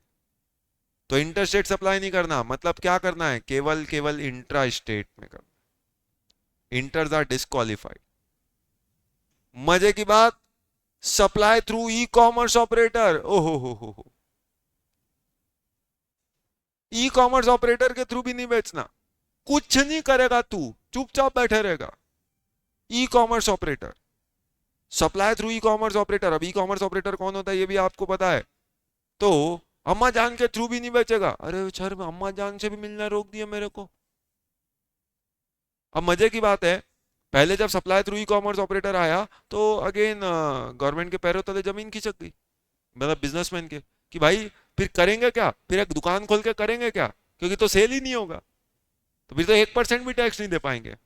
तो जब ई कॉमर्स ऑपरेटर आया तो गवर्नमेंट ने बेसिकली बोला था कि आप ई कॉमर्स ऑपरेटर के थ्रू सप्लाई नहीं करोगे, पर जब सप्लाई नहीं करोगे उसकी मनाही की गई। तो फिर बाद में समझ में आया कि भी आप ई कॉमर्स ऑपरेटर के थ्रू, एक तरीके से आप ई कॉमर्स ऑपरेटर के थ्रू तो गुड्स भी देते हो, आप सर्विस भी देते हो। You are rendering, you are supplying through e commerce operator. तो ई कॉमर्स ऑपरेटर से जब आप सप्लाई करते हो तो आप ई कॉमर्स ऑपरेटर से तो गुड्स भी सप्लाई करते हो, सर्विस भी सप्लाई करते हो। तो क्या साहब दोनों की मनाही हो गई? अभी क्या मैं दोनों ही नहीं दे पाऊंगा? बोल दो साहब, साहब अगर मैं दोनों ही नहीं दे पाऊंगा तो फिर बात खत्म करूं, कंपोजिशन स्कीम छोड़ू, मैं अपने आप को जीएसटी से ही बाहर ले आता हूं, भट्टी खोल लेता हूं। क्योंकि फिर कुछ काम नहीं करना है तो सिर्फ एक भट्टी है जो अम्माजान से नहीं जा सकती। क्योंकि बाकी तो जितने भी गुड्स हैं सर, थोड़ा बहुत तो कुछ तो रिलैक्सेशन मिलना चाहिए ना। मतलब सोचिए, गवर्नमेंट सोच में पड़ गई कि भैया गुड्स और सर्विस, पहले तो दोनों ही मना कर दिए थे, एग्रीड और नॉट। जब ये दोनों मना किया तो बिजनेस जो है थोड़ा सा नाराज हो गया।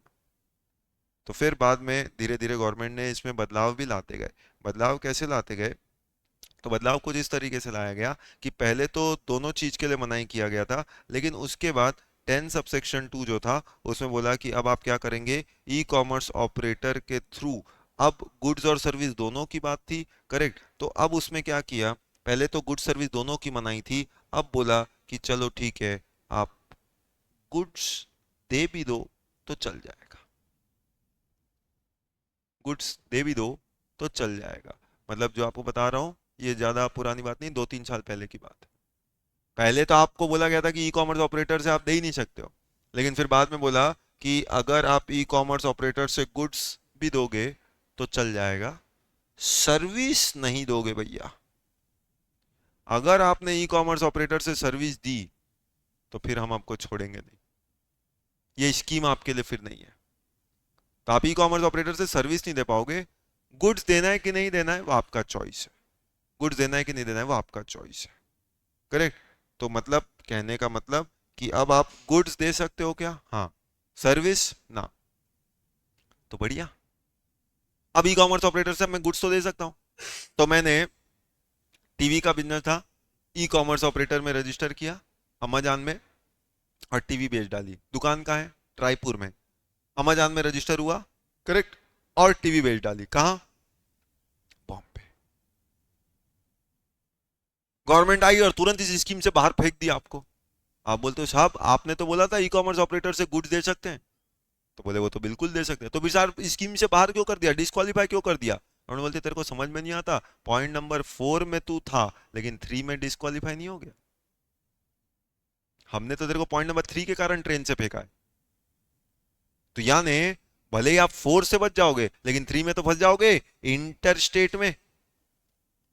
तो इसका मतलब अब इसको पूरे को जोड़ू तो समरी क्या निकल रही है कि अम्मा जान से सिर्फ अपने गली मोहल्ले में बेचो, छत्तीसगढ़ में बेचो, अगर छत्तीसगढ़ से बाहर बेचने की कोशिश करी फिर डिस्क्वालीफाइड, ये इसका फाइनल एंड रिजल्ट। और सर्विस, सर्विस तो देना ही मत भाई, तू ई कॉमर्स ऑपरेटर से सर्विस दिया, यू आर डिस्क्वालीफाइड, करेक्ट।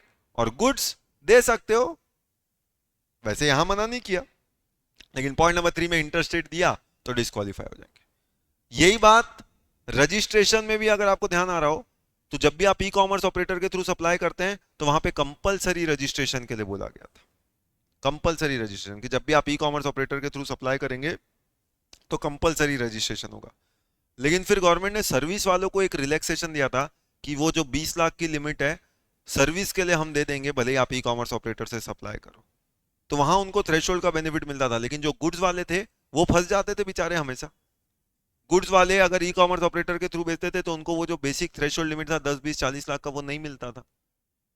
तो ये भेदभाव चल रहा था, अब गवर्नमेंट ने ये भेदभाव को अब जाके जीएसटी में अगेन साल 2 साल पहले खत्म किया, जहां पे क्या बोला, अब गुड्स वालों को भी ऑप्शन है कि वो ई कॉमर्स ऑपरेटर के थ्रू बेच सकते हैं और थ्रेशोल्ड का बेनिफिट ले सकते हैं, उनको कंपलसरी रजिस्ट्रेशन की जरूरत नहीं है, पर उसके साथ कुछ शर्तें हैं। वो शर्तें वर्ते क्या हैं वो सब डिटेल में जब आप रजिस्ट्रेशन में जाओगे तब सीखेंगे, but practically speaking E commerce operator से कंपलसरी रजिस्ट्रेशन में अब रिलैक्सेशन। पर यहां पे अगर कंपोजिशन स्कीम की बात करें तो सर्विस में कोई रिलैक्सेशन नहीं है, ई कॉमर्स ऑपरेटर से सर्विस दी आप डिस्क्वालीफाइड हो, ई कॉमर्स ऑपरेटर से गुड्स दिया तो वो चल जाएगा, आप डिस्क्वालीफाइड नहीं हो, ठीक। उसके बाद अगला डिस्क्वालिफिकेशन आता है अगर आप कुछ नोटिफाइड गुड्स के मैन्युफैक्चरर, और वो नोटिफाइड गुड्स क्या आते हैं वो ऑलरेडी मैं आपको बता चुका हूँ, तो आइसक्रीम वाला, पान मसाला, एरेटेड वाटर्स, तो ये सब डिस्क्वालीफाइड है, अर्दन रूफ एंड टाइल्स, तो टाइल्स अगर ये सब का काम है तो आप इनएलिजिबल हो कंपोजिशन स्कीम के लिए। फिर आप आके ये सर फोड़ो ही मत हमारे सामने कि आपका टर्नओवर 1.5 करोड़ के अंदर है, हमें कुछ नहीं सुनना है, आप डिस्क्वालीफाइड। या फिर last but not the least, अगर आप कौन है, कैजुअल टैक्सेबल पर्सन या नॉन रेसिडेंट टैक्सेबल पर्सन, अगर आप ये, अब ये कौन होते हैं सर, कैजुअल पर्सन और नॉन रेसिडेंट टैक्सेबल पर्सन, ये भी एक पर्सन होते हैं, सही समय पे इनको भी सीखेंगे। समझो 2 टाइप के पर्सन होते हैं, एक होता है सीटीपी और एक होता है एनआरटीपी। आज समझिए फॉर एग्जांपल मैं कोई एग्जीबिशन में पार्टिसिपेट करने जाता हूँ जहाँ पे मेरा बिजनेस नहीं था, तो 2-4 दिन का एग्जीबिशन लगा हुआ है, अब वहां पे जाके मैं बिजनेस कर रहा हूँ, मान लो मेरी रायपुर की ज्वेलरी की दुकान है, मैं बॉम्बे में एक एग्जीबिशन लगा वहां जाके बेच रहा हूँ, और जब बॉम्बे में जाके मैं बेच रहा था तो वहां पे मुझे एक रजिस्ट्रेशन लेना पड़ेगा as a casual taxable person. अब जब मैं वो कैजुअल टैक्सेबल पर्सन की तरह रजिस्ट्रेशन लेता था, मजे की बात है मैं उधर जाके सीटीपी की तरह रजिस्ट्रेशन लेता था और बोलता था आई ऑप्ट कंपोजिशन स्कीम, मेरा टीवी का एग्जीबिशन लगा था, मैं उधर एग्जीबिशन में पार्टिसिपेट करने जाता हूँ और बोलता हूँ आई opt for composition scheme. Government बोलती है अच्छा, उधर कंपोजिशन स्कीम ऑप्ट करके उधर कैजुअल बन के आया, बोलता है साहब मैंने 1.5 करोड़ से ज्यादा का सामान थोड़ी बेचा है, तो मैं कंपोजिशन स्कीम लेना चाहता हूँ। बॉम्बे में बैठ के रायपुर का बिजनेसमैन बॉम्बे के एग्जीबिशन में जाके कैजुअल पर्सन की तरह रजिस्टर होके 1% टैक्स देके आ जाता है। गवर्नमेंट ने बस यही सब होते हुए अपनी आंखों के सामने देखते रहना है कि 18% का सामान 1% टैक्स देके आ गया, बोले 1.5 करोड़ का सामान थोड़ी बेचा। डिस्क्वालीफाइड। अगर आपने इनमें से कुछ भी काम किया तो आप डिस्क्वालीफाइड हैं from composition scheme under 10(1). Under 10(1). पर सोचिए यही डिस्क्वालिफिकेशन तो 10(2)(a) वालों के लिए भी है। सेम लिस्ट 10(2)(a) वालों के लिए भी है कि 10(2)(a) वाले भी ये सब काम नहीं करेंगे। Not leviable to tax, interstate supply of good service, supply through e commerce operator, manufacturer of notified goods या कैजुअल टैक्सेबल पर्सन एनआरटीपी। ये 10(2)(a) के लिए भी सेम डिस्क्वालिफिकेशन है। सारे पॉइंट सेम है सिवाय एक पॉइंट के, और वो एक पॉइंट क्या है? Point number 1। Point number 1 not applicable for composition levy of service, मतलब 10(2)(a) में ये वाला पॉइंट नहीं आता। एज सिंपल एज दैट कि 10 सबसेक्शन 2(a) में ये वाला पॉइंट जो है वो नहीं आएगा। जरा लॉजिक लगाओ, ये कौन सा रेस्ट्रिक्शन है? Supply of service. अब आप 10(2)(a) लाए किसके लिए हो? सर्विस वालों के लिए। और फिर उसके डिस्क्वालिफिकेशन में लिख दोगे कि कुछ भी काम करो बस सर्विस नहीं देना है, तो फिर आए क्यों है? तो इसका मतलब, कहने का मतलब कोई सेंस बनता है क्या? तो इसलिए ये बाकी सारे रेस्ट्रिक्शंस कॉमन है। जो 10(1) के रेस्ट्रिक्शंस है वही 10(2)(a) के भी रेस्ट्रिक्शंस है, वो सारे कॉमन है सिवाय एक पॉइंट के, वो है सप्लाई ऑफ सर्विस। मतलब सर्विस वाला तो सर्विस देगा ही ना, तो इसलिए वो वाला पॉइंट जो है सर्विस वालों के लिए अप्लाई नहीं होता। बाकी सारे पांचों पॉइंट 10(2)(a) के लिए भी कॉमन है। करेक्ट? तो ये डिस्क्वालिफिकेशन था, इनएलिजिबिलिटी क्राइटेरिया था। अगर इनमें से कुछ भी पॉइंट किया फंसा तो फिर आप डिस्क्वालीफाई हो जाएंगे कंपोजिशन स्कीम से। अब जब कंपोजिशन स्कीम से डिस्क्वालीफाई हो जाएंगे तो मजे की बात है, अब ये डिस्क्वालिफिकेशन के साथ गवर्नमेंट ने एकदम जोर शोर से कंपोजिशन स्कीम लॉन्च कर दी जीएसटी में। अब बोला देखो हम इतना भला कर रहे हैं लोगों का कि 10-20 लाख 40 लाख तक तो रजिस्ट्रेशन ही नहीं करवा रहे हैं, और उसके बाद भी हम 1.5 करोड़ तक उनसे मात्र 1% टैक्स लेते हैं। 1% टैक्स लेते हैं, पेमेंट भी क्वार्टरली लेते हैं, रिटर्न भी साल में एक फाइल कराते हैं। और कितना आसान करें आपके लिए जीएसटी। अब गवर्नमेंट जब ये स्कीम लाई तो फिर भी गवर्नमेंट को ये समझ में नहीं आ रहा था कि आखिर लोग 10(1) ऑप्ट क्यों नहीं कर रहे। What was the reason? कि भैया इतनी बढ़िया हमने स्कीम लाई है, इतनी मेहनत करके पूरी स्कीम बनाई, आपने बोला था कि हमारे लिए कोई ऑल्टरनेटिव स्कीम लाओ, हम आपके लिए एक 10(1) स्कीम लेके आ रहे हैं, फिर भी आप ऑप्ट नहीं कर रहे हो यार। फिर ये स्कीम लाने का, इतनी मेहनत करने का मतलब क्या हुआ? सोचिए, कुछ आ रही बात समझ में? मतलब रिवीजन वीडियो डल गए, टॉपिक डल गया, समरी शीट सब बढ़ गई, उसके बाद भी वो किताब ही खोल के नहीं देख रहे हो, और रिवीजन वीडियो और मैराथन देख ही नहीं रहे हो, तो फिर काय को डिमांड किया था कि सर वो चीज का रिवीजन भी हो जाए? सोचिए। तो जो चीज है उसका यूज, पहले जितनी चीज है उसका यूज तो करना सीखे, कि जो मिला सब इकट्ठा करके रख लें। आज गवर्नमेंट ने कंपोजिशन स्कीम लाई थी तो गवर्नमेंट कंफ्यूज थी कि भैया लोग ये कंपोजिशन स्कीम लाने के बावजूद ले क्यों नहीं रहे। गवर्नमेंट आश्चर्य, पर बिजनेस बोलता है हम नहीं ले पाएंगे, मजबूरी है हमारी। अब गवर्नमेंट आखिर जानना चाहती थी कि भाई ऐसी क्या मजबूरी है जिसके कारण ये स्कीम होते हुए भी लोग ये स्कीम को ऑप्ट नहीं कर रहे। तो फिर गवर्नमेंट ने क्या किया, आप जैसे किसी पढ़े लिखे समझदार लोगों को बुलाया, फ्यूचरिस्टिक चार्टेड अकाउंटेंट, उनको बोला भाई इधर आओ, हमने इतनी बढ़िया मेहनत से स्कीम बनाई है, 10(1) की स्कीम है, 10(2)(a) की स्कीम है, लोग, हम जानना चाहते हैं ये स्कीम ऑप्ट क्यों नहीं कर रहे हैं। जब at the end of the year हम चेक करते तो पता चला कंपोजिशन स्कीम में तो कोई है ही नहीं। आपने बोला साहब कुछ कमियां होंगी। नहीं तो क्या कमियां हैं बताओ, आप ही समझदार हो, पढ़े लिखे, आप बताओ, हमने तो इतनी मेहनत से कानून बनाया, कैसे कमियां हो सकती है। अब आपने पूरी स्कीम पढ़ी, आपने 10(1) पढ़ा, आपने 10(2) पढ़ा, आपने 10(2)(a) पढ़ा, आपने बोला साहब ये आपने स्कीम बनाई है। बोले हाँ बिल्कुल, क्या कमी है, इतनी मस्त स्कीम है, 1% टैक्स देना है। तो बोले साहब डिलीट कर दो ये सेक्शन को ही, पूरे कानून से हटा दो। बोले इतनी मेहनत करके, इतने रात काली करके हमने ये सेक्शन बनाया है, ऑल्टरनेटिव स्कीम लाई है, और तुम बोलते हो हटा दो। फिर हम कैसे बोलेंगे कि हमने छोटे मोटे बिजनेस के लिए इतना फायदा दिया है। कमियां बताओ इस स्कीम में, क्या कमी है, ये मत बोलो कि इसको हटाना है। हम जानना चाहते हैं लोग इस स्कीम को ऑप्ट क्यों नहीं करते। मैंने बोला साहब आपने बातें जो लिखी है खुद को पढ़ना आता है आपको, कि आपने शर्त और कंडीशंस कैसी लगाई है। बोले समझाओ, ऐसे हमें समझ नहीं आता। साहब देखिए एग्जाम्पल, मान लो मेरा पिछले साल टर्नओवर जो है वो वही 1.5 करोड़ के अंदर है, तब तो मैं एलिजिबल रहूंगा ही।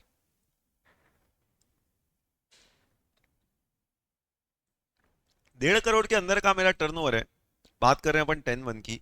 मेरा काय का काम है, मेरा टीवी का काम है। देखो टीवी टीवी बेचता हूँ, यस। तो मेरा टीवी बेचने का काम है। पिछले साल मेरा टर्नओवर जो है वो 1.5 करोड़ के अंदर था।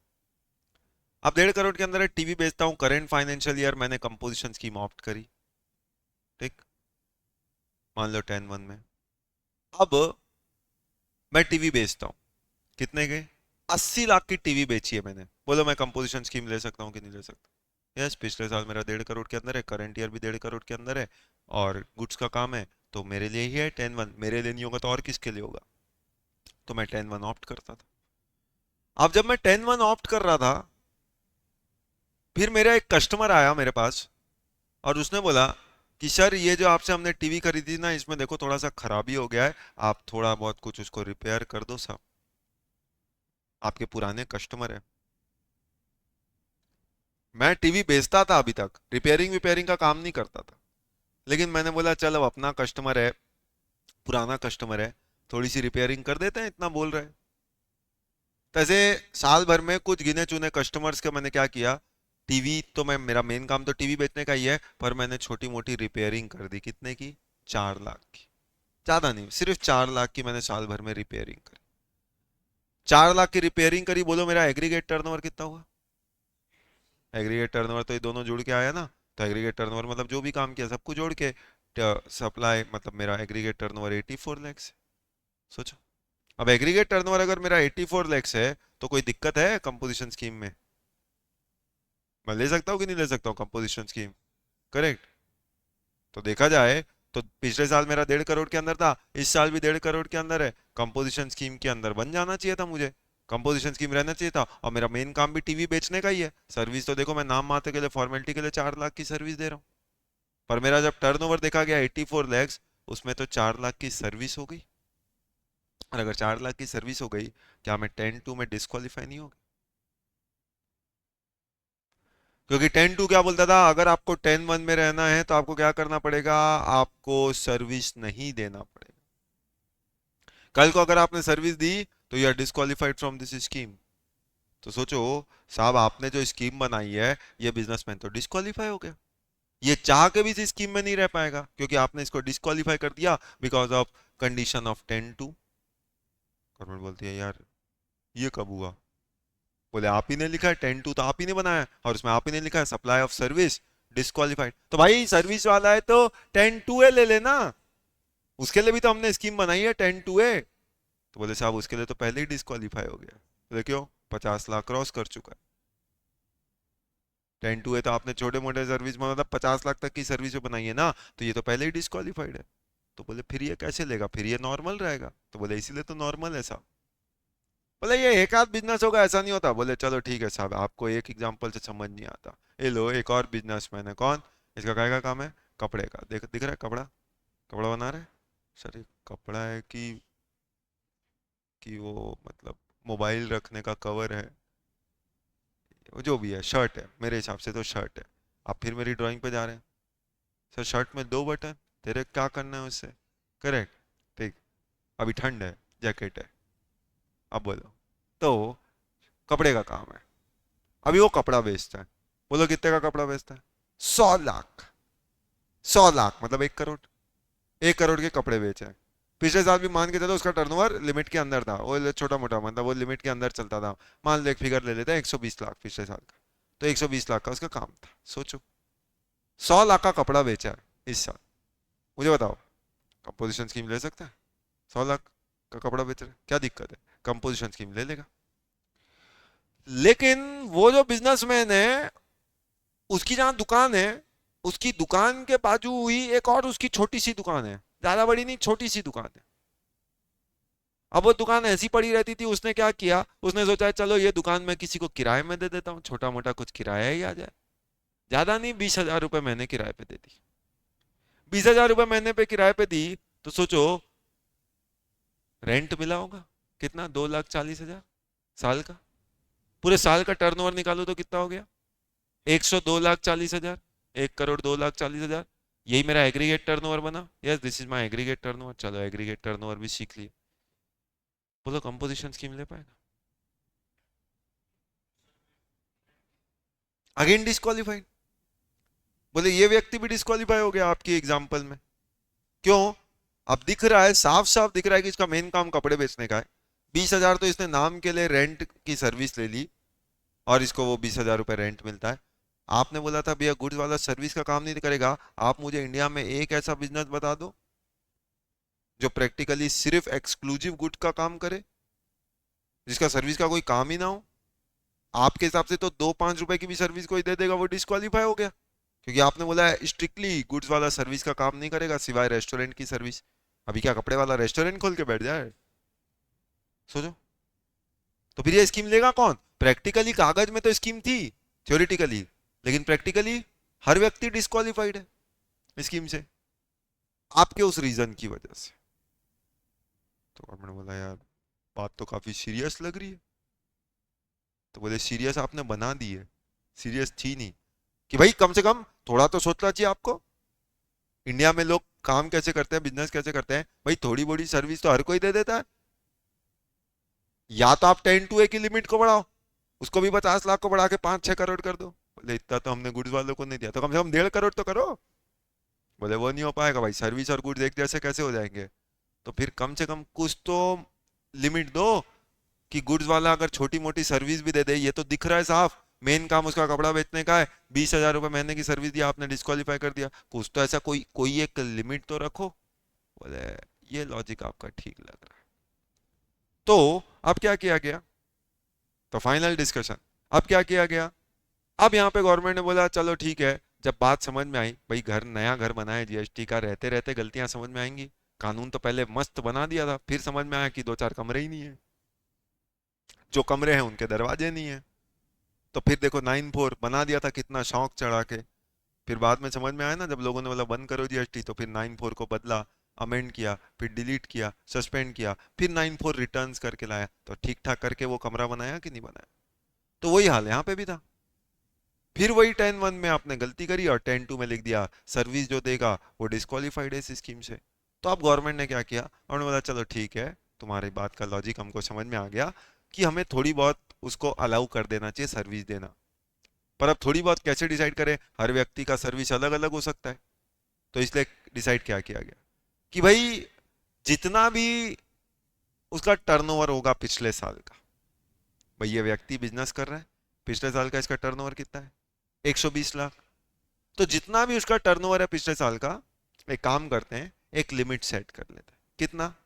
10%। 10%।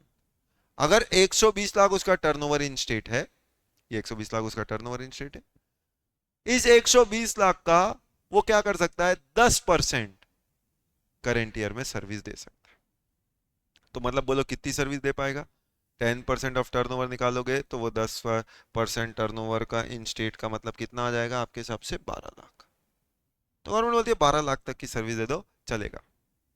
तो अगर वो 12 लाख तक की सर्विस देगा करेंट ईयर में, तो इज नॉट डिस्क्वालीफाइड, वो ये स्कीम में रह सकता है। तो ये 10(1) इसके लिए है। इसका मतलब अब उसने 80 लाख की टीवी बेची, 4 लाख का रिपेयर किया, 12 लाख के अंदर, गवर्नमेंट बोलेगी चलो चलो चलेगा, you can continue in this scheme. 100 crore के कपड़े बेचे, 2,40,000 की सर्विस दी, बहुत कम है, छोटी मोटी सर्विस, चलेगा, 10% तक दे सकते। बोले 10% भी सर्विस देगा तो 90% तो गुड्स का ही काम है ना, चलेगा। 10% तक की सर्विस दो तो हमें कोई फर्क नहीं पड़ पाएगा। तो अगर 120 लाख था तो कितने तक की सर्विस दे सकता है? 12 लाख। अगर 100 लाख होगा तो कितने तक की सर्विस देगा? 10 लाख। अगर 90 लाख होगा तो कितनी सर्विस देगा? 9 लाख। 70 लाख होगा तो कितनी सर्विस देगा? 7 लाख। 50 लाख होगा तो कितनी सर्विस देगा? 5 लाख। 40 लाख होगा तो कितनी सर्विस देगा? 4 लाख नहीं, 5 लाख। 5 लाख। इसका मतलब गिरी से गिरी हालत में गवर्नमेंट बोला यार 5 लाख तक की सर्विस कोई साल में देता है तो कोई दिक्कत नहीं है। तो मतलब लिमिट कितनी है? 5 लाख। उन्होंने बोला 5 लाख तक की कोई भी सर्विस दे दे, हम उसको 10(1) से डिस्क्वालीफाई नहीं करेंगे। तो 5 लाख या फिर 10% ऑफ टर्नओवर इन स्टेट। पर ये 10% ऑफ टर्नओवर इन स्टेट कौन से साल का? पिछले साल का। गलती क्या करोगे फिर आप एग्जाम में? इस साल का जो टर्नओवर इन है, जैसे कि 84 लैक्स, आप उसका 10% निकाल के आ जाओगे। 84 लैक्स का 10% नहीं करना है, यहां पे आपको पिछले साल का जो टर्नओवर है 120 लाख, उसका 10% करना। ये आपको ध्यान रखना। तो पिछले साल जो आपका टर्नओवर था, उसका 10% इस साल करंट ईयर में आप सर्विस दे सकते हो। तो वो कितनी सर्विस दे सकते हो? वो है 10% ऑफ 120 लाख, मतलब 12 लाख, या 5 lakh, whichever is higher. तो मतलब गिरी से गिरी हालत में 5 लाख तक की सर्विस तो आप दे ही सकते हो, इस केस में 12 लाख। तो किसी का टर्नओवर 40 लाख होगा तो 40 लाख का 10% 4 लाख होता है, आप 5 लाख तक की भी सर्विस दीजिए, you can continue in this scheme. But again I remind, ये 10% किसका निकालना है? पिछले साल के टर्नओवर का, और वो भी टर्नओवर इन स्टेट। और टर्नओवर इन स्टेट क्या होता है, आप अच्छी तरीके से जानते हो। तो उसका 10% या 5 lakh, whichever is higher. Higher, पहली बार तो गवर्नमेंट हायर पे गई, दोनों में से जो भी ज्यादा है, इसलिए मैं वर्ड इस्तेमाल कर रहा हूं, गिरी से गिरी हालत में 5 लाख। 5 लाख या 10% विच एवर इज हायर, उतने तक की सर्विस आप दे सकते हो। इसी को बोला गया marginal supply of service, MSS. Marginal supply of service क्या हुआ? मार्जिनल का मतलब क्या होता है? छोटी मोटी, इतनी सी। तो जो जिनका मेन काम गुड्स का है, उनके लिए गवर्नमेंट ने एक ऑप्शन लाया कि भैया वो मेन काम जिसका गुड्स का है, वो चाहे तो छोटी मोटी इतनू सी 10% तक की सर्विस, और नहीं तो नहीं, गिरी से गिरी हालत में 5 लाख तक की सर्विस तो वो दे ही सकता है। हम उसको 10(1) से डिस्क्वालीफाई नहीं करेंगे, नहीं करेंगे। करेक्ट? तो बोलो इतनी बातें क्लियर हो गई, यस और नो? तो ये जो अपन ने सीखा, ये आज की क्लास में पूरा कंपोजिशन स्कीम का एक ओवरऑल फंक्शनिंग जो है, वो पूरी तरीके से अपन ने सीख लिया। बोलो कंपोजिशन स्कीम की अंडरस्टैंडिंग क्लियर हो गई, यस और नो? यस। तो ये अपना कंपोजिशन स्कीम का एक इंट्रो था। अब आगे आप जानते हैं, आगे तो इसी बात को हम आगे बढ़ा के कंप्लीट करेंगे। चलो आज के लिए इतना ही, that's it, thank you, have a nice day.